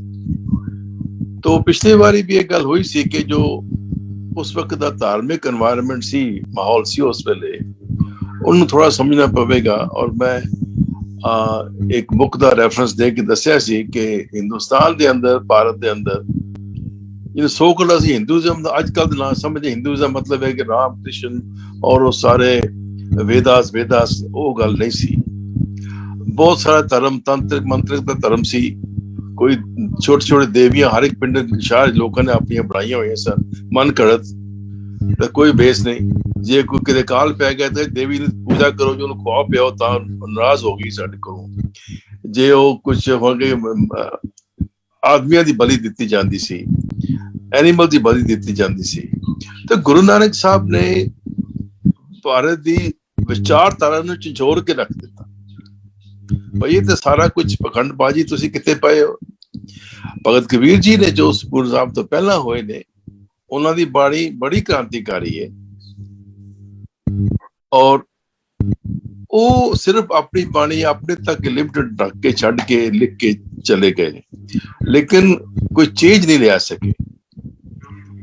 ये सानू समझना पवेगा। लोग कहते ने जी गुरु भगत कबीर ने तो सारा कुछ किया है, सतनाम का शब्द भी उन्होंने यूज किया है, क्रांतिकारी शब्द भी किया है, गगन माना बाजियो वो भी उन्होंने किया हैगा, लेकिन वो अपने ही विचारधारा में इकट्ठे रह गए। लेकिन गुरु साहब ने ਪ੍ਰੈਕਟੀਕਲੀ ਉਸ ਨੂੰ ਚੇਂਜ ਲਿਆਉਣ ਦੀ ਕੋਸ਼ਿਸ਼ ਕੀਤੀ ਔਰ ਸ਼ੇਕਅਪ ਕਰ ਦਿੱਤਾ ਕਿ ਜੋ ਸਿਰਫ ਜੋ ਹਿੰਦੁਸਤਾਨ ਦੀ ਜਿਹੜੀ ਧਾਰਮਿਕ ਅਵਸਥਾ ਸੀ, ਸੰਸਾਰ ਨੂੰ ਛੱਡ ਦਿਓ, ਸਭ ਕੁਝ ਬੇਕਾਰ ਹੈ, ਇਹ ਸਾਰਾ ਕੁਝ ਮਿਥਿਆ ਹੈ, ਬਸ ਛੱਡ ਕੇ ਭੱਜ ਜਾਓ, ਆਪਣਾ ਥੋੜਾ ਬਹੁਤਾ ਪਰਿਵਾਰ ਬਣਾਉਣ ਤੋਂ ਬਾਅਦ ਛੱਡ ਕੇ ਪਰਿਵਾਰ ਨੂੰ ਤੁਰ ਜਾਓ, ਜੰਗਲਾਂ 'ਚ ਚਲੇ ਜਾਓ। ਤੁਸੀਂ ਰਿਨੰਸੀਏਸ਼ਨ ਇੰਗਲਿਸ਼ ਕਹਾਂਗਾ, ਔਰ ਦੀ policy of ਰਿਨੰਸੀਏਸ਼ਨ, ਰਿਨਾਉਂਸਿੰਗ life, Guru Nanak Sahib ਚ ਨਹੀਂ, ਲਾਈਫ ਨੂੰ ਰਿਨਾਉਂਸ ਨਹੀਂ ਕਰਨਾ, ਪਰਮਾਤਮਾ ਦਿੱਤੀ ਜਿਹੜਾ ਜੀਵਨ ਹੈ ਉਸ ਨੂੰ ਅਸੀਂ ਪਾਰਟਿਸਿਪੇਟ ਕਰਨਾ ਹੈ, ਉਹਦੇ ਨਾਲ ਐਨਗੇਜ ਕਰਨਾ ਹੈ, ਉਹਦੇ ਵਿੱਚ ਰਹਿਣਾ ਹੈ, ਅਸੀਂ ਜੀਵਨ ਦਾ ਆਦਰ ਕਰਨਾ ਹੈ, ਲੇਕਿਨ ਉਹਦੇ ਨਾਲ ਨਾਲ ਵੀ ਸਾਨੂੰ ਆਪਣੀ ਰੂਹਾਨੀਅਤ ਨੂੰ ਵੀ ਠੀਕ ਰਸਤੇ ਤੇ ਲਿਆਉਣਾ ਹੈ। ਸੋ ਦਰਅਸਲ ਸੋ ਕਾਲਡ ਮੇਰੀ ਪੀਸ ਦਾ ਕਨਸੈਪਟ ਜਿਹੜਾ ਹੈ ਉਹ ਗੁਰੂ ਨਾਨਕ ਸਾਹਿਬ ਤੋਂ ਹੀ ਚੱਲ ਪਿਆ। ਉਹਨਾਂ ਦੀ ਸਿੱਖਿਆ ਵਿੱਚ ਦੇਖੋਗੇ ਉਹਨਾਂ ਸੰਸਾਰ ਵਿੱਚ ਰਹਿ ਕੇ ਵੀ, ਐਕਟਿਵ ਰਹਿ ਕੇ ਵੀ, ਔਰ ਧਾਰਮਿਕ ਰਸਤਾ ਦੱਸਿਆ ਹੈ, ਉਹ ਬੜੀ ਵੱਡੀ ਵਿਲੱਖਣਤਾ ਹੈ। ਔਰ ਉਹਨਾਂ ਦੀ ਨਿਡਰਤਾ ਦੇਖੋ, ਬਾਬਰ ਜੈਸੇ ਹਮਲਾਵਰ ਦੇ ਸਾਹਮਣੇ ਖਲੋ ਕੇ ਉਹਨੂੰ ਕਹਿਣਾ ਕਿ ਤੂੰ ਤੇ ਜਾਬਰ ਹੈ, ਤੂੰ ਬੰਦਾ ਹੈ, ਤੂੰ ਜਾਬਰ ਇਨਸਾਨ। ਇੰਨਾ ਕਰੇਜ ਇੱਕ ਸਾਧੂ, ਭਾਵੇਂ ਉਸ ਸਮੇਂ ਲੋਕ ਸੰਤ ਸਾਧ ਵੀ ਕਹਿੰਦੇ ਸਨ ਜੀ, ਇੱਕ ਫਕੀਰ ਦੀ ਹਿੰਮਤ ਕਿ ਬਾਦਸ਼ਾਹ ਐਸੇ ਵੱਡੇ ਜ਼ਾਲਿਮ ਬੰਦੇ ਸਾਹਮਣੇ ਖਲੋ ਕਹਿਣਾ ਤੂੰ ਇੱਕ ਜ਼ਾलिम आदमी है। गुरबाणी लिख देता राजेशी मुकदम कुत्ते, एडी सख्त लफ्ज बोल के उन्होंने चैलेंज कर देता है। और इन्हां गल्लां ने ही अगों जो 10 पातशाहियां नाल बनाइयां, क्योंकि ये जो चेंज सी एक आदमी अपनी जिंदगी च नहीं लिया सकता सी, उस वास्ते कंटिन्यूटी चाहिए सी। सो ये जो चेंज लिया दी गुरु नानक साहब ने, वो चेंज जिहड़ी सी होर कोई ऐसा धर्म नहीं लिया सकिया। और अज भी हिंदुस्तान की जो हालत है वो सिर्फ इस वास्ते है क्योंकि गुरु नानक साहब के दसे रस्ते नूं लोग भुल गए। गुरु नानक साहब गरीब तो गरीब नाल खलोते हैं, उन्हां दा साथ दिता है, लेकिन जो दलित लोग सन, जो छोटे लोग सन, उन्होंने गुरु नानक का साथ नहीं दिता। इस वास्ते हिंदुस्तान की हालत। Thank you beautiful ideas. एक शब्द मैंने बड़ा 10वें पातशाह दा कहंदे ने लिखिया होया, धन जियो इस जग में मुख ते हर चित में जुद विचारे, है नी। अगेन जिहड़ा शब्द आंदा हैगा खालसे विच भी, खालसा सो जो निर्धन को पाले, खालसा सो जो दुष्ट को पाले, ये सब गुरु नानक दी फिलासफी है। गुरु नानक दी जिहड़ी है ਉਹ ਵਿਚਾਰਧਾਰਾ ਤੇ ਹੀ ਫੁੱਲ ਚੜਾਏ ਨੇ ਸਾਰੀਆਂ ਪਾਤਸ਼ਾਹੀਆਂ ਨੇ, ਸਣੇ ਗੁਰੂ ਗੋਬਿੰਦ ਸਿੰਘ ਜੀ ਨੇ ਤੇ ਖਾਲਸਾ ਪੰਥ ਸਾਹਿਬ ਕੇ ਵੀ। ਕੀ ਗੱਲ ਗਿਆਨੀ ਧਰਮ ਸਿੰਘ ਤੁਹਾਡਾ? ਉਹ ਜਿਹੜਾ ਹੈਗਾ ਨਾ ਜੀ, ਉਹ ਹੈਗਾ 10ਵੇਂ ਗ੍ਰੰਥ ਦੇ ਵਿੱਚੋਂ ਆ, ਧਨ ਜੋ ਤੇ ਕੋ ਜਗ ਮੈਂ ਮੁਕਤੇ ਹਰ ਚਿਤ ਮੈਂ ਜੁਧ ਵਿਚਾਰ, ਤੇ ਉਹ 10ਵੇਂ ਗ੍ਰੰਥ ਦੇ ਵਿੱਚੋਂ ਆ। ਕਿਸੇ ਹੱਦ ਤੱਕ ਚਲੋ ਸਾਡੇ ਲਈ ਗੁਰੂ ਤੇ ਸ੍ਰੀ ਗੁਰੂ ਗ੍ਰੰਥ ਸਾਹਿਬ ਜੀ ਦੀ ਪਾਵਨ ਬਾਣੀ ਆ, ਤੇ ਉਹ ਜਿਹੜਾ ਹੈਗਾ ਉਹਦੇ ਚ ਸੋਹਣਾ ਦਿੱਤਾ ਆ ਵਿਚਾਰ ਜਿਹੜਾ ਆ, ਤੇ ਉਹ ਹੈਗਾ 10ਵੇਂ ਗ੍ਰੰਥ ਜੀ। ਠੀਕ ਹੈ। ਹਾਂਜੀ, ਤੇ ਜਿਹੜੀ ਅਸੀਂ ਵਿਚਾਰ ਕਰ ਰਹੇ ਸੀਗੇ ਗੁਰਬਾਣੀ ਵਿੱਚੋਂ ਗੁਰੂ ਨਾਨਕ ਦੇਵ ਜੀ ਦੀ ਵਡਿਆਈ, ਤੇ ਅਸੀਂ ਸ੍ਰੀ ਗੁਰੂ ਅਰਜਨ ਦੇਵ ਜੀ ਮਹਾਰਾਜ ਜੀ ਦੇ ਪਾਵਨ ਬਚਨ ਸੁਣ ਲਏ। ਭੱਟਾਂ ਦੀ ਬਾਣੀ ਚੋਂ ਵੀ ਕੁਛ, ਤੇ ਉਹਨਾਂ ਤੇ ਬਹੁਤ ਕੁਛ ਲਿਖਿਆ, ਕਿਉਂਕਿ ਉਹ ਬਾਣੀ ਹੀ ਗੁਰੂ ਸਾਹਿਬਾਨ ਜੀ ਦੀ ਉਸਤਤ ਦੇ ਵਿੱਚ ਆ, ਜਿਹੜੇ ਭੱਟਾਂ ਦੇ ਸਵਈਏ ਨੇ। ਤੇ ਜਿਹੜੇ ਫਿਰ ਤੀਸਰੇ ਨੰਬਰ ਤੇ ਆ ਜਾਂਦੇ ਨੇ ਭਾਈ ਸੱਤਾ ਤੇ ਬਲਵੰਡ ਜੀ, ਜਿਹੜੇ ਗੁਰੂ ਕੇ ਕੀਰਤਨੀਏ ਸੀਗੇ, ਤੇ ਉਹਨਾਂ ਨੇ ਬੜੇ ਸੋਹਣੇ ਬਚਨ ਗੁਰੂ ਸਾਹਿਬ ਜੀ ਦੇ ਬਾਰੇ ਕਹੇ। ਔਰ ਵੈਸੇ 5 ਪਾਤਸ਼ਾਹੀਆਂ ਤੱਕ ਦੇ ਉਹਨਾਂ ਦੇ ਹੈਗੇ ਆ, ਜਿਹੜੇ 8 ਪੌੜੀਆਂ ਦੇ ਵਿੱਚ 5 ਪਾਤਸ਼ਾਹੀਆਂ ਦੀ ਵਡਿਆਈ ਕੀਤੀ ਆ। ਤੇ ਉਹਦੇ ਚ ਪਹਿਲੀ ਪੌੜੀ ਦੇ ਵਿੱਚ ਉਹ ਕਹਿੰਦੇ, ਇੱਕ ਮਨ ਆਪਣੇ ਨਾਉ ਕਰਤਾ ਕਾਦਰ ਕਰੇ, ਕਿਉਂ ਬੋਲ ਹੋਵੇ ਜੋ ਖੀਵਦਾ, ਦੇ ਗੁਨਾ 7 ਭੈਣ ਭਰਾਵ ਹੈ, ਪਾਰੰਗਤ ਦਾਨ ਪੜੀਵਦਾ। ਇਹਦਾ ਭਾਵ ਕਿ ਜਿਹਦਾ ਨਾਮ ਅਕਾਲ ਪੁਰਖ ਵਾਹਿਗੁਰੂ ਵੱਡਾ ਕਰੇ, ਉਹਦੇ ਬਾਰੇ ਕੋਈ ਕਿਵੇਂ ਕੁਛ ਕਹਿ ਸਕਦਾ। ਭਾਵ ਕਿਸੇ ਕੋਲ ਹਿੰਮਤ ਨਹੀਂ, ਤੇ ਉਹ ਆਪਣੇ ਵਾਲੇ ਇਸ਼ਾਰਾ ਕਰਦੇ ਨੇ ਕਿ ਸਾਡੇ 'ਚ ਕੋਈ ਇਹੋ ਜਿਹੀ ਹਿੰਮਤ ਨਹੀਂ, ਜਾਂ ਇਹੋ ਜਿਹਾ ਕੋਈ ਬੋਲ ਨਹੀਂ ਜਿਹਦੇ ਨਾਲ ਅਸੀਂ ਗੁਰੂ ਨਾਨਕ ਦੇਵ ਜੀ ਦੇ ਵਡਿਆਈ ਕਰ ਸਕੀਏ। ਉਹਨਾਂ ਨੂੰ ਤੇ ਨਿਰੰਕਾਰ ਨੇ ਆਪ ਹੀ ਵੱਡਾ ਕੀਤਾ ਹੋਇਆ। ਤੇ ਦੇ ਗੁਨਾ 7 ਭੈਣ ਭਰਾਵ ਹੈ, ਪਾਰੰਗਤ ਅੰਮ੍ਰਿਤ ਦਾਨ ਪੜੀਮਦਾ ਕਿ ਜਿਹੜੇ ਸੱਤ ਗੁਣ ਜਿਹੜੇ ਜਿਨ੍ਹਾਂ ਕਰਕੇ ਮਨੁੱਖ ਸੰਸਾਰ ਸਮੁੰਦਰ ਤੋਂ ਪਾਰ ਹੋ ਸਕਦਾ, ਉਹ ਤੇ ਗੁਰੂ ਨਾਨਕ ਦੇਵ ਜੀ ਦੇ ਇਸ ਤਰ੍ਹਾਂ ਜਿਵੇਂ ਉਹਨਾਂ ਦੇ ਭੈਣ ਭਰਾ ਹੁੰਦੇ ਨੇ, ਵੀ ਉਹਨਾਂ ਨਾਲ ਉਹਨਾਂ ਦਾ ਬਹੁਤ ਗੂੜਾ ਰਿਸ਼ਤਾ ਆ। ਤੇ ਫਿਰ ਕਹਿੰਦੇ ਲਹਿਣੇ ਧਰਿਓਨ ਛੱਤ ਸਿਰ, ਨਾਨਕ ਰਾਜ ਚਲਾਇਆ ਸੱਚ ਕੋਟ ਸਤਾਣੀ ਨੀਮ ਦਾ, ਲਹਿਣੇ ਧਰਿਓਨ ਛੱਤ ਸਿਰ ਕਰ ਸਿਫਤੀ ਅੰਮ੍ਰਿਤ ਪੀਵਦਾ। ਕਿ ਜਿਹੜਾ ਲਹਿਣਾ ਗੁਰੂ ਨਾਨਕ ਜੀ ਦੀ ਵਡਿਆਈ ਦੇ ਅਕਾਲ ਪੁਰਖ ਵਾਹਿਗੁਰੂ ਦੀ ਸਿਫਤ ਸਲਾਹ ਦੇ ਅੰਮ੍ਰਿਤ ਨੂੰ ਪੀਂਦਾ, ਉਹਦੇ ਸਿਰ ਤੇ ਗੁਰੂ ਨਾਨਕ ਦੇਵ ਜੀ ਨੇ ਆਪਣਾ ਜਿਹੜਾ ਛਤਰ ਗੁਰਿਆਈ ਵਾਲਾ ਉਹ ਧਰ ਦਿੱਤਾ। ਮਤ ਗੁਰ ਆਤਮ ਦੇਵ ਦੇ ਖੜਗ ਜੋਰ ਪ੍ਰਾਕੋ ਜੀਦਾ, ਗੁਰ ਚੇਲੇ ਰਹਿ ਰਾਸ ਕੀ ਨਾਨਕ ਸਲਾਮਤ ਥੀਮਦਾ। ਕਿ ਗੁਰੂ ਨੇ ਆਪਣੇ ਚੇਲੇ ਨੂੰ ਨਮਸਕਾਰ ਕੀਤੀ, ਆਪਣੇ ਜਿਉਂਦੇ ਜੀ ਸਹਿ ਟਿੱਕਾ ਦਿੱਤੋ ਸਜੀਵਦਾ। ਕਿ ਆਪਣੇ ਜੀਂਦੇ ਜੀ ਉਹਨਾਂ ਨੂੰ ਗੁਰਿਆਈ ਦਾ ਤਿਲਕ ਲਾਇਆ, ਇਹ ਵਡਿਆਈ ਕੀਤੀ। ਤੇ ਜਿਸ ਤਰ੍ਹਾਂ ਉਹ ਇਹ ਵੀ ਕਹਿੰਦੇ ਉਲਟੀ ਗੰਗ ਵਹਾਇਓਨ ਦੁਨਿਆਈ ਆਖਿਆ ਕਿ ਕਿਉਂ, ਕਿ ਦੁਨੀਆ ਕਹਿੰਦੀ ਹੈ ਕਿ ਇਹ ਕੀ ਕੀਤਾ। ਗੁਰੂ ਨਾਨਕ ਦੇਵ ਜੀ ਪਹਿਲੇ ਐਸੇ ਮਹਾਂਪੁਰਖ ਨੇ ਜਿਨ੍ਹਾਂ ਨੇ ਆਪ ਗੁਰੂ ਹੁੰਦਿਆਂ ਹੋਇਆਂ ਆਪਣੇ ਚੇਲੇ ਨੂੰ ਨਮਸਕਾਰ ਕਰਕੇ ਤੇ ਇਹ ਪਿਰਤ ਪਾਈ ਹੋਵੇ ਕਿ ਉਲਟੀ ਗੰਗਾ ਇਸ ਨੂੰ ਉਹ ਕਹਿੰਦੇ ਨੇ ਚਲਾਉਣ ਵਾਲੀ। ਥੈਂਕ ਯੂ ਜੀ, thank you for sharing, beautiful. ਤੇ ਆਪਣੇ ਕੋਈ ਤੁਹਾਡੇ ਵਿੱਚੋਂ ਜਿਹੜੇ ਆਪਣੇ ਭਾਈ ਨੰਦ ਲਾਲ ਜੀ ਹੋਏ ਨੇ, ਉਹਨਾਂ ਦੇ ਕੋਈ ਵਿਊਜ਼ ਹੈ ਗੁਰੂ ਨਾਨਕ ਸਾਹਿਬ ਬਾਬਤ? somebody like to share them? ਅਸਲ ਚ ਨਾ ਜੀ ਹੈਗੇ ਤੇ ਉਹਨਾਂ ਦੇ ਬਹੁਤ, ਉਹਨਾਂ ਗੁਰੂ ਸਾਰੇ ਗੁਰੂ ਸਾਹਿਬਾਨ ਜੀ ਦੀ ਬਹੁਤ ਵਡਿਆਈ ਕੀਤੀ ਆ। ਪਰ ਮੁਸ਼ਕਿਲ ਇਹ ਬਣੀ ਕਿ ਮੇਰੇ ਕੋਲ ਇੱਥੇ ਨਾ ਪੁਸਤਕਾਂ ਜਿਹੜੀਆਂ ਉਹ ਅਸੀਂ ਘਰ ਮੂਵ ਕਰ ਰਹੇ ਹਾਂ, ਸਾਰੀਆਂ ਪੈਕ ਕਰਕੇ ਰੱਖੀਆਂ ਤੇ ਇਸ ਕਰਕੇ ਪੜ੍ਹਿਆ ਨਹੀਂ ਗਿਆ। ਤੇ ਕੋਈ ਗੱਲ ਨਹੀਂ। ਹਾਂਜੀ, ਕੋਈ ਹੋਰ ਪੁਆਇੰਟ ਸ਼ੇਅਰ ਕਰਨਾ ਹੋਵੇ ਡਾਕਟਰ ਇੰਦਰਜੀਤ ਸਿੰਘ ਤੁਸੀਂ? ਹਾਂਜੀ ਸਰ। ਜੋ ਸਿੱਖ ਮਤ ਦੇ ਗੁਰੂ ਨਾਨਕ ਦੀ ਜੋ ਵਿਲੱਖਣਤਾ ਹੈ, ਉਹ ਧਰਮ ਨੂੰ ਨਿਰੇ ਸਮਾਧੀਆਂ ਲਾਉਣ ਨਾਲ ਨਹੀਂ ਜੋੜਦੇ। ਯਾਨੀ ਕਈ ਧਰਮ ਐਸੇ ਨੇ ਉਹ ਕਹਿੰਦੇ ਨੇ ਕਿ ਅਕਿਰਿਆਸ਼ੀਲ ਹੋ ਜਾਓ, ਤੁਹਾਡੇ ਵਿੱਚੋਂ ਜਿਹੜੀ ਐਕਟੀਵਿਟੀ ਹੈ ਉਹ ਖਤਮ ਹੋ ਜਾਏ, ਤੁਸੀਂ ਨਿਰੀਆਂ ਸਮਾਧੀਆਂ ਲਾਈ ਜਾਓ। ਗੁਰੂ ਨਾਨਕ ਦੀ ਵਿਲੱਖਣਤਾ ਇਹ ਹੈ ਕਿ ਉਹਨਾਂ ਨੇ ਭਗਤੀ ਨੂੰ ਸਮਾਜਿਕ ਸੰਘਰਸ਼ ਨਾਲ ਜੋੜਿਆ। ਔਰ ਜਦੋਂ ਬਾਬਰ ਦੀ ਜਿਹੜੀ ਗੱਲ ਪਹਿਲੇ ਵੀ ਭਾਟੀਆ ਸਾਹਿਬ ਨੇ ਕੀਤੀ ਹੈ, ਬਾਬਰ ਦੇ ਜਿਹੜਾ ਘੋਰ ਕਹਿਰ ਔਰ ਜ਼ੁਲਮ ਕੀਤਾ ਬਾਬਰ ਨੇ, ਉਹਦੇ ਪ੍ਰਤੀਕਰਮ ਜਿਹੜਾ ਗੁਰੂ ਨਾਨਕ ਦਾ, ਉਹਦੇ ਵਿੱਚੋਂ ਅਸੀਂ ਗੁਰੂ ਨਾਨਕ ਦੀ ਵਿਲੱਖਣਤਾ ਪਛਾਣਦੇ ਹਾਂ। ਗੁਰੂ ਨਾਨਕ ਨੇ ਸੱਚ ਦੀ ਬਾਣੀ ਦੀ ਆਵਾਜ਼ ਬੁਲੰਦ ਕੀਤੀ। ਔਰ ਕਿੱਥੇ ਬੁਲੰਦ ਕੀਤੀ? ਕਿ ਸੈਦਪੁਰ ਸ਼ਹਿਰ ਲਾਸ਼ਾਂ ਦਾ ਢੇਰ ਬਣਿਆ ਹੋਇਆ ਸੀ, ਲਾਸ਼ਾਂ ਦੇ ਢੇਰ ਵਿੱਚ ਖਲੋ ਕੇ ਸੱਚ ਕੀ ਬਾਣੀ ਨਾਨਕ ਆਖੇ, ਸੱਚ ਸੁਣਾ ਸੀ ਸੱਚ ਕੀ ਬੇਲਾ। ਉਹਨਾਂ ਕਿਹਾ ਦੇਖ ਬਾਬਰ, ਤੂੰ ਧੱਕੇ ਵਾਲਾ ਰਾਜ ਨਾ ਕਰ, ਤੂੰ ਨਿਆਂ ਤੇ ਮਿਹਰ ਦੇ ਆਦਰਸ਼ ਰੱਖ, ਰੱਬ ਨਿਆਂ ਕਰਦਾ। ਔਰ ਗੁਰੂ ਨਾਨਕ ਨੇ ਭਵਿੱਖ ਬਾਣੀ ਕੀਤੀ ਕਿ ਜੇ ਤੂੰ ਲੋਕਾਂ ਦੇ ਵਿਰੁੱਧ ਰੁਖ ਅਪਣਾਏਗਾ ਤਾਂ ਤੇਰੇ ਰਾਜ ਨੂੰ ਖਤਮ ਕਰਨ ਲਈ ਲੋਕਾਂ ਵਿੱਚੋਂ ਕੋਈ ਮਰਦ ਦਾ ਚੇਲਾ ਵੀ ਉੱਠ ਸਕਦਾ।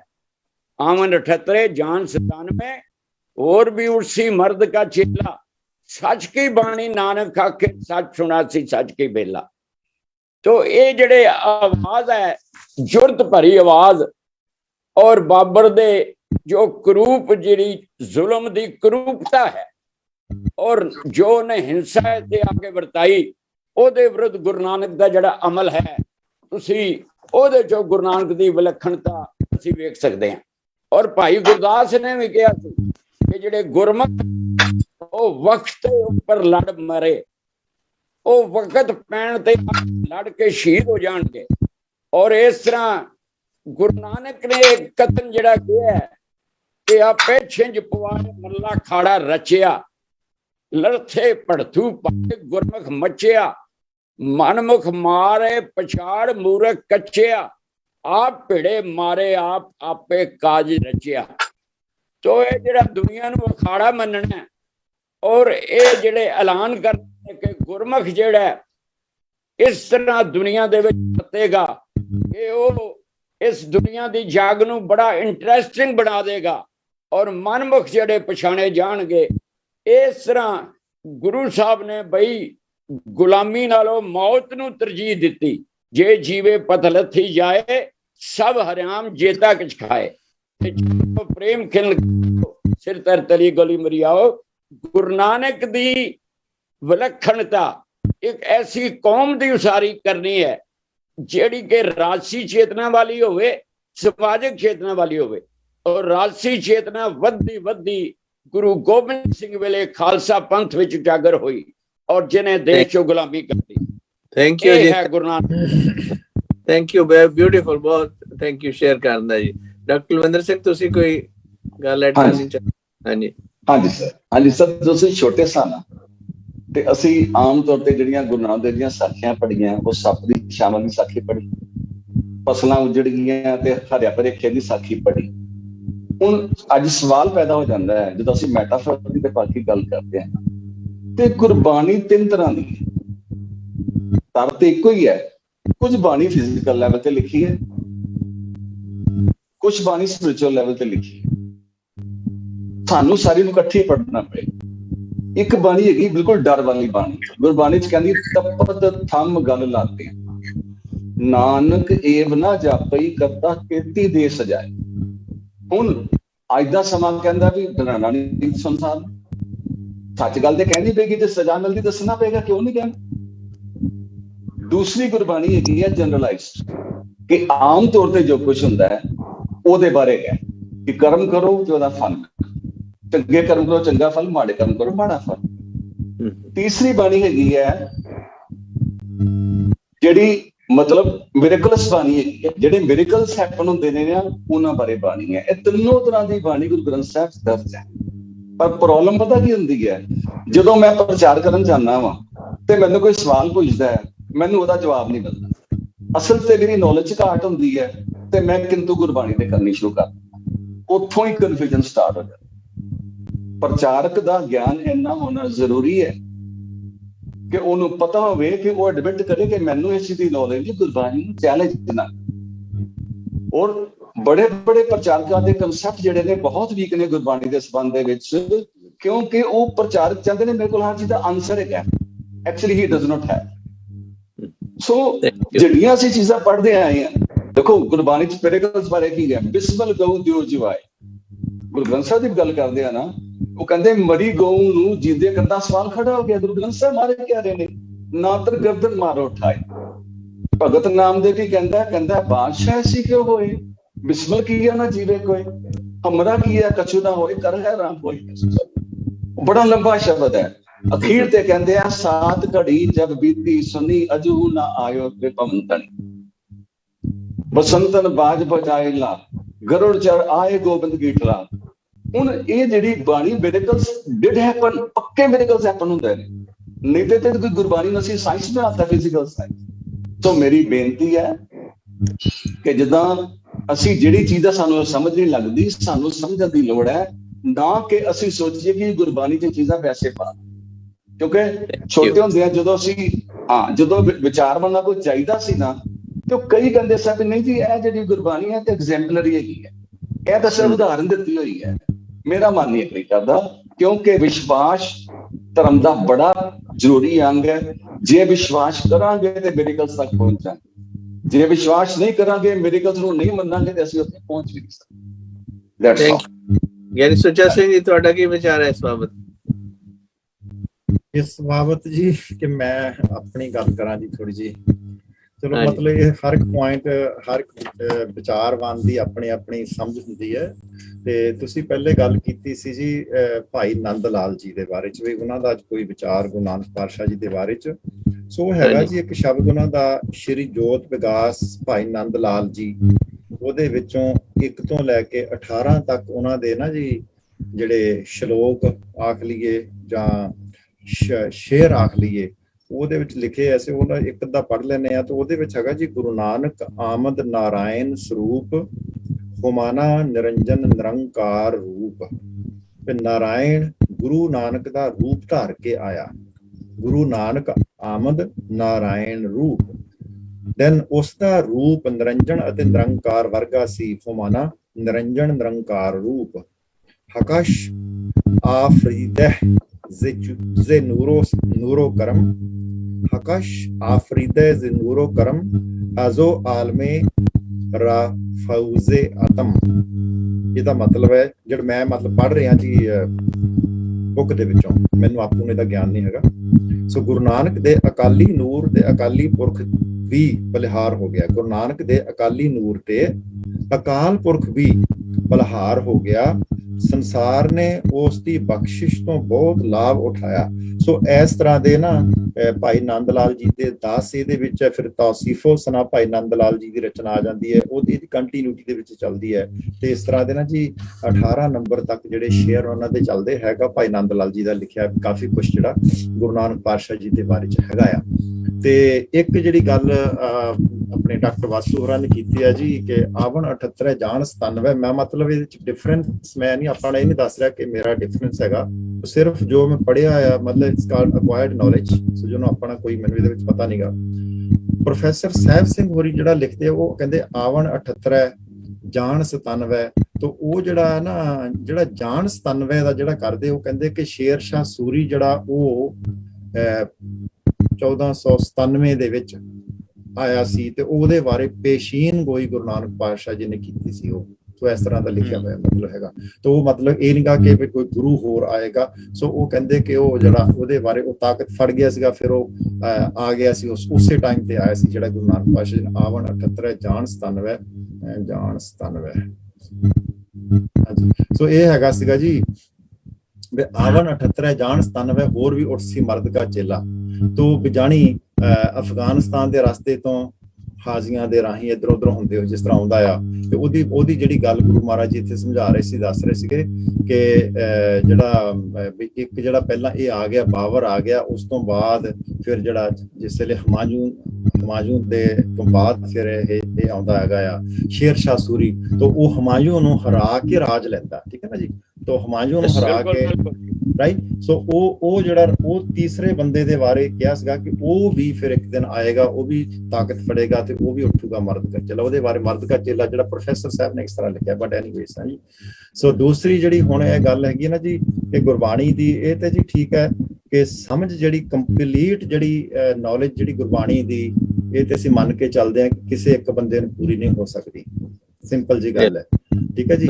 ਲੇਕਿਨ ਜਿੱਥੇ ਤੱਕ ਜਿਹੜੀ ਗੱਲ ਹੈਗੀ ਹੈ ਮੈਟਾਫੋਰਸ ਦੀ, ਜਿਸ ਤਰ੍ਹਾਂ ਡਾਕਟਰ ਸਾਹਿਬ ਨੇ ਕੀਤੀ ਗੱਲ, ਇੱਕ ਮੈਟਾਫੋਰ ਇਹ ਵੀ ਹੈਗਾ, ਫਰੀਦ ਜੀ ਦਾ ਸ਼ਬਦ ਹੈ, ਕਹਿੰਦੇ ਫਰੀਦਾ ਦਰ ਦਰਵਾਜ਼ੇ ਜਾਏ ਕਹਿ ਕਿਉਂ ਡਿੱਠੋ ਘੜਿਆਲ, ਇਹ ਨਿਦੋਸ਼ਾਂ ਮਾਰੀਏ ਹਮ ਦੋਸ਼ਾਂ ਦਾ ਕਿਆ ਹਾਲ। ਹੁਣ ਜਿਹੜਾ ਉਹ ਕਹਿੰਦੇ ਕਿ ਕਿਤੇ ਦਰਵਾਜ਼ੇ ਤੇ ਜਾਂਦਾ, ਸ਼ਿਰ ਦੁਆਲੇ ਦੇ ਦਰਵਾਜ਼ੇ ਲੰਘਦਾ, ਘੜਿਆਲ ਲਟਕਦਾ ਨਹੀਂ ਦੇਖਿਆ। ਉਹਦੇ ਤੇ ਦਿਨੋਂ ਦਿਨ ਠਾ ਸਾਰਾ ਦਿਨ ਲੋਕ ਡੰਡੇ ਮਾਰੀ ਜਾਂਦੇ ਵਜਾਉਣ ਵਾਸਤੇ ਘੰਟੀ, ਘੜਿਆਲ ਦੇਖਿਆ ਕਦੀ? ਕਹਿੰਦੇ ਠੀਕ ਹੈ ਜੀ। ਕਹਿੰਦੇ ਉਹ ਤੇ ਨਿਦੋਸ਼ ਹੈ, ਰਾਈਟ। ਇਹ ਨਿਦੋਸ਼ਾਂ ਮਾਰੀਆ, ਇਹ ਤੇ ਕਹਿੰਦੇ ਨਿਦੋਸ਼ਾਂ ਨੂੰ ਪੈਂਦੀਆਂ, ਹਮ ਦੋਸ਼ਾਂ ਦਾ ਕੀ ਹਾਲ, ਸਾਡੇ ਵਰਗੇ ਦੋਸ਼ੀਆਂ ਦਾ ਕੀ ਹਾਲ ਬਣੇਗਾ।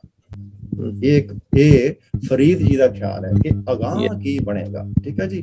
ਦੋਜ਼ਖਾਂ ਦੀ ਅੱਗ ਮੁਸਲਮਾਨ ਧਰਮ ਮੰਨਦਾ, ਸਿੱਖ ਮਤ ਨਹੀਂ ਮੰਨਦਾ। ਦੋਜ਼ਖਾਂ ਦੀ ਅੱਗ ਤੋਂ ਬਚਣ ਦੇ ਵਾਸਤੇ ਉਹਨੂੰ ਲਾਲਚ ਦਿੱਤਾ ਜਾਂਦਾ ਕਿ ਇੱਥੇ ਤੋਂ ਨਵਾਜ਼ਾਂ 5 ਪੜਿਆ ਕਰ, ਇੱਥੇ ਸ਼ਰਅ ਦਾ ਪਾਬੰਦ ਹੋ, ਤੇ ਨਾਲ ਇਹ ਵੀ ਕਿਹਾ ਜਾਂਦਾ ਕਿ ਉੱਥੇ ਬਚੇਗਾ ਹੀ ਨਹੀਂ, ਬਲਕਿ ਜਾ ਕੇ ਉੱਥੇ ਤੈਨੂੰ ਹੋਰਾਂ ਵੀ ਮਿਲਣਗੀਆਂ, ਤੈਨੂੰ ਲੌਂਡੇ ਵੀ ਮਿਲਣਗੇ, ਇਹ ਵੀ ਕਿਹਾ ਜਾਂਦਾ ਹੈ, ਠੀਕ ਹੈ ਜੀ। ਲੇਕਿਨ ਹੁਣ ਉਹ ਜੇ ਉਸ ਧਰਮ ਦੀ ਜੇ ਸਮੁੱਚੀ ਫਿਲਾਸਫੀ ਨੂੰ ਲੈ ਕੇ ਚਲੋ, does it fit in the ਸਿੱਖਿਜ਼ਮ? It does not. ਤੇ ਦੋਸਤ ਦੀ ਅੱਗ ਵੀ ਫਿੱਟ ਨਹੀਂ ਹੁੰਦੀ ਫਿਰ। ਇਹ ਫਰੀਦ ਦਾ ਖਿਆਲ ਹੈ, ਕਿਉਂਕਿ ਉਹ ਦੋਸਤ ਦੀ ਅੱਗ ਨੂੰ ਮੰਨਦਾ, ਨਾ ਕਿ ਗੁਰੂ ਨਾਨਕ ਦੇਵ ਜੀ ਮੰਨਦੇ ਆ।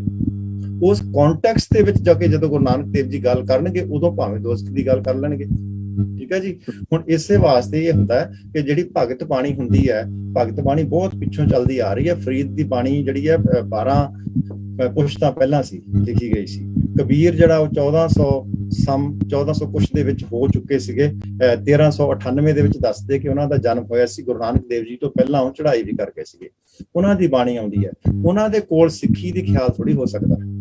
ਵੀ ਕੈਨੋਟ ਸੇ ਕਿ ਉਹਨਾਂ ਦੇ ਕੋਲ ਸਿੱਖ ਵਿਚਾਰਧਾਰਾ ਸੀ, ਵਿਚਾਰਧਾਰਾ ਤੇ ਗੁਰੂ ਨਾਨਕ ਪਾਤਸ਼ਾਹ ਜੀ ਦੇ ਜਨਮ ਦੇ ਨਾਲ ਜੰਮਦੀ ਹੈ ਨਾ ਸਿੱਖ ਵਿਚਾਰਧਾਰਾ ਜਿਹੜੀ ਹੈ, ਉਹਨਾਂ ਦਾ ਕਿਉਂ ਲੈਂਦੇ ਵਿੱਚ, ਕਿਉਂਕਿ ਉਹ ਵੀ ਆਪਣੇ ਰਸਤੇ ਤੋਂ ਚੱਲ ਕੇ ਪ੍ਰਮਾਤਮਾ ਤੱਕ ਪਹੁੰਚੇ ਹੈ। ਉਹ ਇਸ ਵਾਸਤੇ ਉਹਨਾਂ ਨੂੰ ਗੁਰਬਾਣੀ ਦੇ ਵਿੱਚ ਥਾਂ ਮਿਲਦੀ ਹੈ।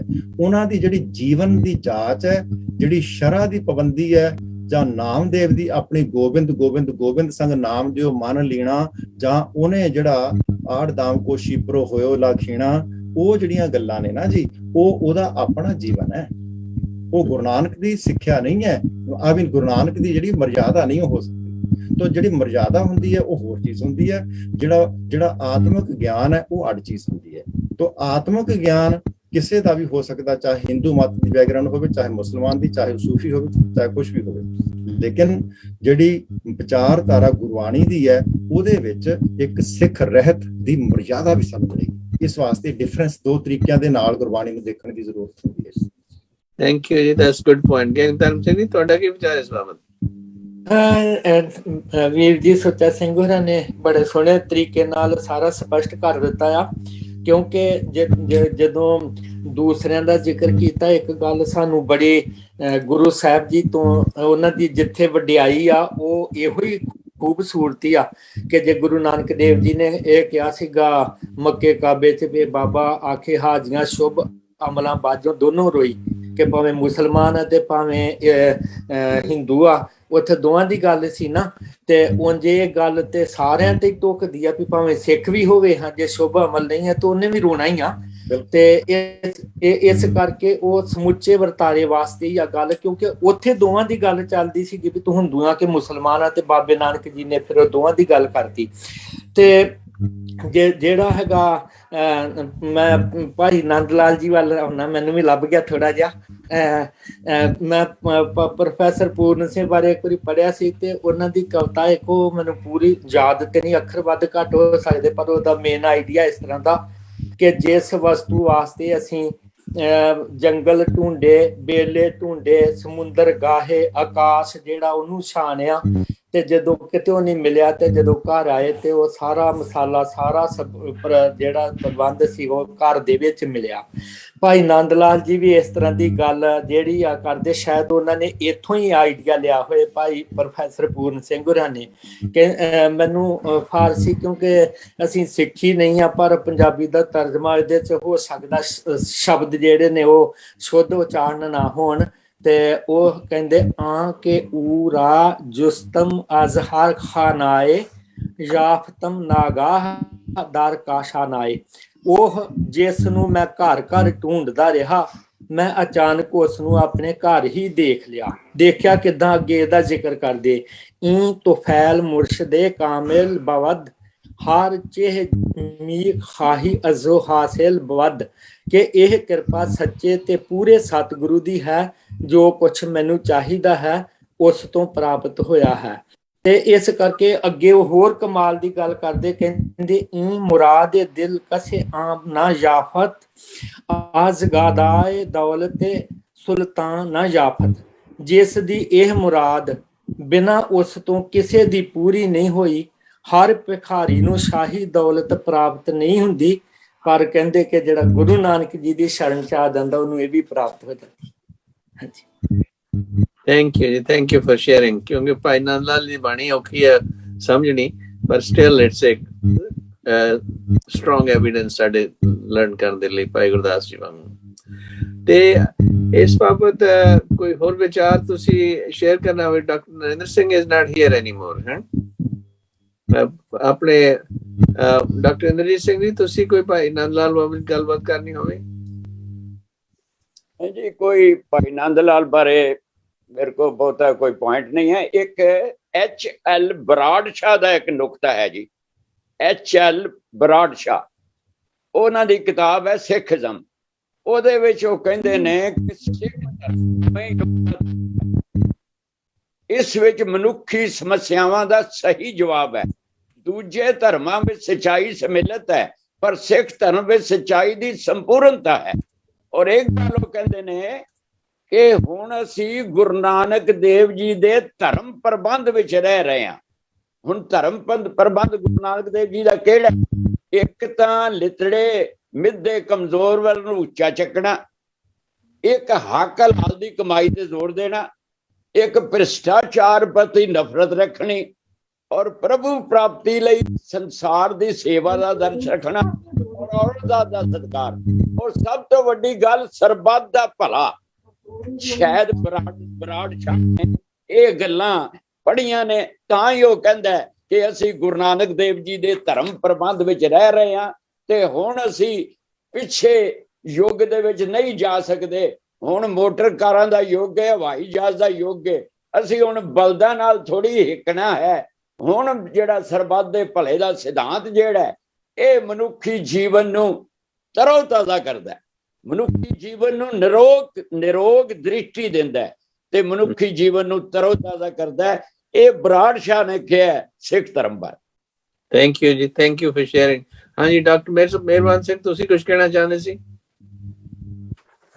ਹਾਂਜੀ, ਮੈਂ ਵੀ ਭਾਈ ਨੰਦ ਲਾਲ ਜੀ ਦੀ ਜਿਹੜੀ ਬਾਣੀ ਹੈ ਜੀ, ਰਚਨਾ ਹੈਗੀ ਹੈ, ਉਹਦੇ ਵਿੱਚੋਂ ਕੁਝ ਪੰਕਤੀਆਂ ਜਿਹੜੀਆਂ ਨੇ, ਮੈਂ ਉਹ ਪੰਕਤੀਆਂ ਨਹੀਂ ਬੋਲਾਂਗਾ, ਹੁਣ ਸਮਾਂ ਥੋੜਾ ਹੈਗਾ। ਉਹਦੇ ਜਿਹੜੇ ਅਰਥ ਨੇ, ਜਿਹੜੀ ਸਾਡੀ ਗੱਲਬਾਤ ਚੱਲ ਰਹੀ ਸੀ ਉਹਦੇ ਨਾਲ ਰਿਲੇਟਡ ਨੇ। ਉਹ ਪੈਸ਼ੇਨੀਆਂ ਪੇਸ਼ਤਰ ਆਮਦਾ, ਇਹਦਾ ਅਰਥ ਲਿਖਿਆ ਜੀ, ਗੁਰੂ ਨਾਨਕ ਆਪਣਾ ਪਹਿਲਾਂ ਹੋ ਗੁਜ਼ਰੇ ਅਵਤਾਰਾਂ ਤੋਂ ਵੀ ਪਹਿਲਾਂ ਦਾ ਹੈ।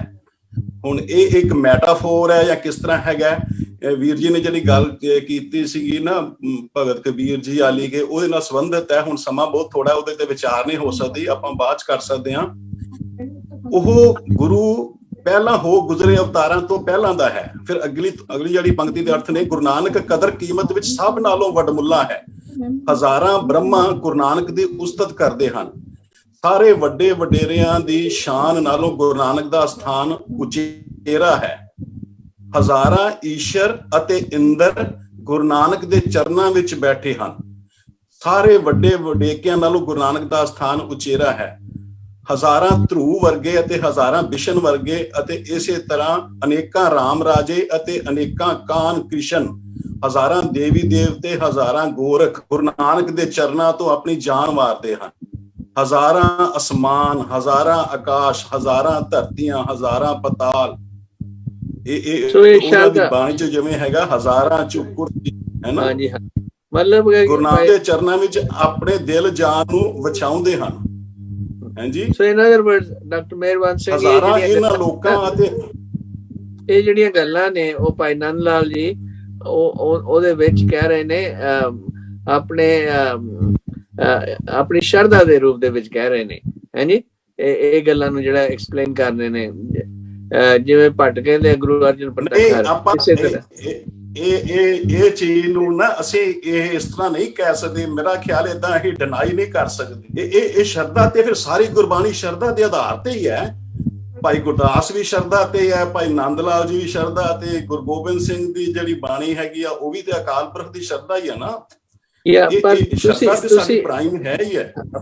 ਪਰ ਤੁਸੀਂ ਫਿਰ ਉਸ ਨੂੰ ਨਾਲ ਇਹ ਵੀ ਰੱਖਣਾ ਨਾ, ਅਸੀਂ ਜਿਹੜੇ ਯੁੱਗ ਚ ਰਹਿੰਦੇ ਹਾਂ ਤੇ ਲੌਜਿਕ ਵੀ ਜ਼ਰੂਰੀ ਹੈ। ਤੁਹਾਨੂੰ ਯੂ ਹੈਵ ਟੂ ਡਿਫਰੈਂਸ਼ੀਏਟ ਇੱਥੇ ਕਿ ਵੀ ਲੌਜੀਕਲੀ ਕਿਹੜੀ ਗੱਲ ਪੋਸੀਬਲ ਹੈ ਤੇ ਜਿਹੜੀ ਹੈਗੀ ਆ ਫਰੋਮ ਅ ਸਪਿਰਿਚੁਅਲ ਔਰ ਵਿਸਮਾਦਿਕ ਰੂਪ ਦੇ ਵਿੱਚ ਗੱਲ ਕੁਝ ਹੋਰ ਹੈ। So we cannot mix them. We can understand that ਤੁਹਾਡੀ ਗੱਲ ਵੀ ਠੀਕ ਹੈ, ਆਪਾਂ ਇਹਦੇ ਤੇ ਫਿਰ ਵਿਚਾਰ ਕਰ ਸਕਦੇ ਹਾਂ। ਹਾਂਜੀ, ਇਸ ਚੀਜ਼ ਤੇ ਫਿਰ ਵਿਚਾਰ ਹੋ ਹੈ, ਕਿਉਂਕਿ ਇਹ ਚੀਜ਼ ਕੱਲੀ ਭਾਈ ਨੰਦ ਲਾਲ ਜੀ ਨੇ ਕਹੀ। ਜਦੋਂ ਆਪਾਂ ਭੱਟਾਂ ਦੀ ਬਾਣੀ ਪੜਾਂਗੇ ਉਹਨਾਂ ਨੇ ਵੀ ਇਹੋ ਜਿਹੀਆਂ ਗੱਲਾਂ ਕਹੀਆਂ ਨੇ। ਉਹੀ ਗੱਲ ਹੈ ਨਾ ਜੀ, ਉਹਦੇ ਵਿੱਚ ਸਾਨੂੰ ਇਹ ਸਮੱਸਿਆ ਆਏਗੀ। ਹਾਂ, ਜਦੋਂ ਵਿਸਮਾਦ ਰੂਪ ਦੇ ਵਿੱਚ ਆ ਜਾਂਦੇ ਨੇ ਉਹ, ਫਿਰ ਉਹਨਾਂ ਨੂੰ ਸਭ ਇਹ ਚੀਜ਼ਾਂ ਇਸ ਤਰ੍ਹਾਂ ਜਾਪਦੀਆਂ ਨੇ। ਪਰ ਸਾਨੂੰ we cannot deny the realities of life ਜਿਹੜੀਆਂ ਸਾਡੇ ਹੈ ਨਾ, ਉਹਦੇ ਵਿੱਚ ਵੀ ਰਹਿਣਾ ਨਾ ਅਸੀਂ। ਗੁਰੂ ਮਹਾਰਾਜ ਨੇ ਸਾਨੂੰ ਇਹਨਾਂ ਚੀਜ਼ਾਂ ਦਾ ਸੁਮੇਲ ਬਖਸ਼ਿਆ ਹੈ, ਤਾਂ ਹੀ ਉਹ ਮੇਰੀ ਪੀਰੀ ਦਾ ਡਾਕਟਰ ਹੈ ਨਾ। ਕੱਲਾ ਅਸੀਂ ਜੇ ਪੀਰੀ ਦੀਆਂ ਗੱਲਾਂ ਕਰਦੇ ਰਹੇ, ਮੇਰੀ ਦੇ ਮੌਕੇ ਸਾਨੂੰ ਖੁੰਝ ਗਏ, ਫਿਰ ਵੀ ਗੱਲ ਠੀਕ ਨਹੀਂ ਹੈ। ਉਹਨਾਂ ਨੂੰ ਨਾਲ ਰਲਾ ਕੇ ਚੱਲਣ ਦੀ ਲੋੜ ਹੈ ਤਾਂ ਕਿ ਅਸੀਂ ਦੁਨੀਆ ਦੇ ਵਿੱਚ ਪਲਾਜ਼ੇਬਿਲਟੀ ਵੀ ਮੇਨਟੇਨ ਕਰ ਸਕੀਏ ਆਪਣੀ। ਅੱਛਾ, ਤੁਹਾਡੀ ਗੱਲ ਹੈ ਕਿ ਅਸੀਂ ਜਦੋਂ ਕਿਸੇ ਨਾਲ ਇੰਟਰੈਕਟ ਕਰਨਾ ਅਸੀਂ ਤੇ ਉਸੇ ਦੇ ਲੈਵਲ ਦੀ ਗੱਲ ਕਰਾਂਗੇ ਨਾ, ਜਿਹੜੀ ਉਹਨੂੰ ਜਿਹੜੀ ਹੈਗੀ ਹੈ ਸਮਝ ਆਏਗੀ।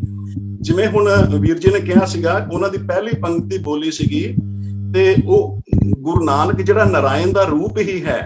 ਤੇ ਜਦੋਂ ਆਪਾਂ ਬਾਣੀ ਪੜ੍ਹਦੇ ਆ, ਬਾਣੀ ਵਿੱਚ ਤੇ ਇਹ ਵੀ ਹੈ ਕਿ ਗੁਰ ਪਰਮੇਸ਼ਰ ਇੱਕੋ ਜਾਣ ਤੇ ਗੁਰੂ ਨੂੰ ਤੇ ਪਰਮੇਸ਼ਰ ਨੂੰ ਇੱਕੋ ਹੀ ਸਮਝੋ, ਹੈ ਨਾ। ਇਹਦਾ ਮਤਲਬ ਕਿ ਉਹ ਸੇਮ ਹੀ ਸੋਚ ਹੈ, ਉਹੀ ਪੱਧਰ ਹੈਗਾ, ਕੋਈ ਫਰਕ ਨਹੀਂ ਹੈ ਉਹਦੇ ਚ।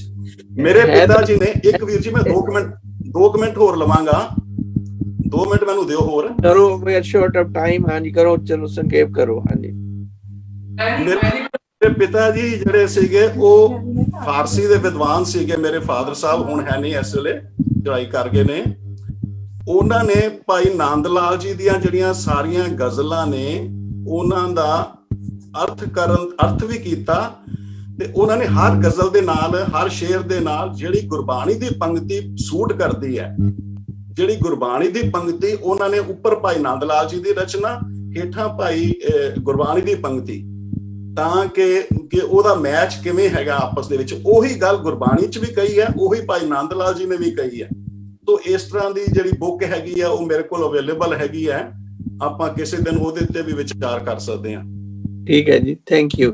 ਹਾਂਜੀ ਗਿਆਨੀ ਸੁੱਚਾ ਸਿੰਘ, ਤੁਸੀਂ ਹਾਂਜੀ, ਮੈਂ ਜੀ ਬਸ ਸਿਰਫ ਨਾ 1 ਮਿੰਟ ਹੀ ਲੈਣਾ। ਸਿਰਫ ਗੁਰਬਾਣੀ ਦੇ ਵਿੱਚ ਜੀ ਭੱਟ ਕੀਰਤ ਜੀ ਇੱਕ ਹੋਏ ਆ, 11 ਭੱਟਾਂ ਦੇ ਵਿੱਚ ਇੱਕ ਹੋਏ ਭੱਟ ਕੀਰਤ ਜੀ।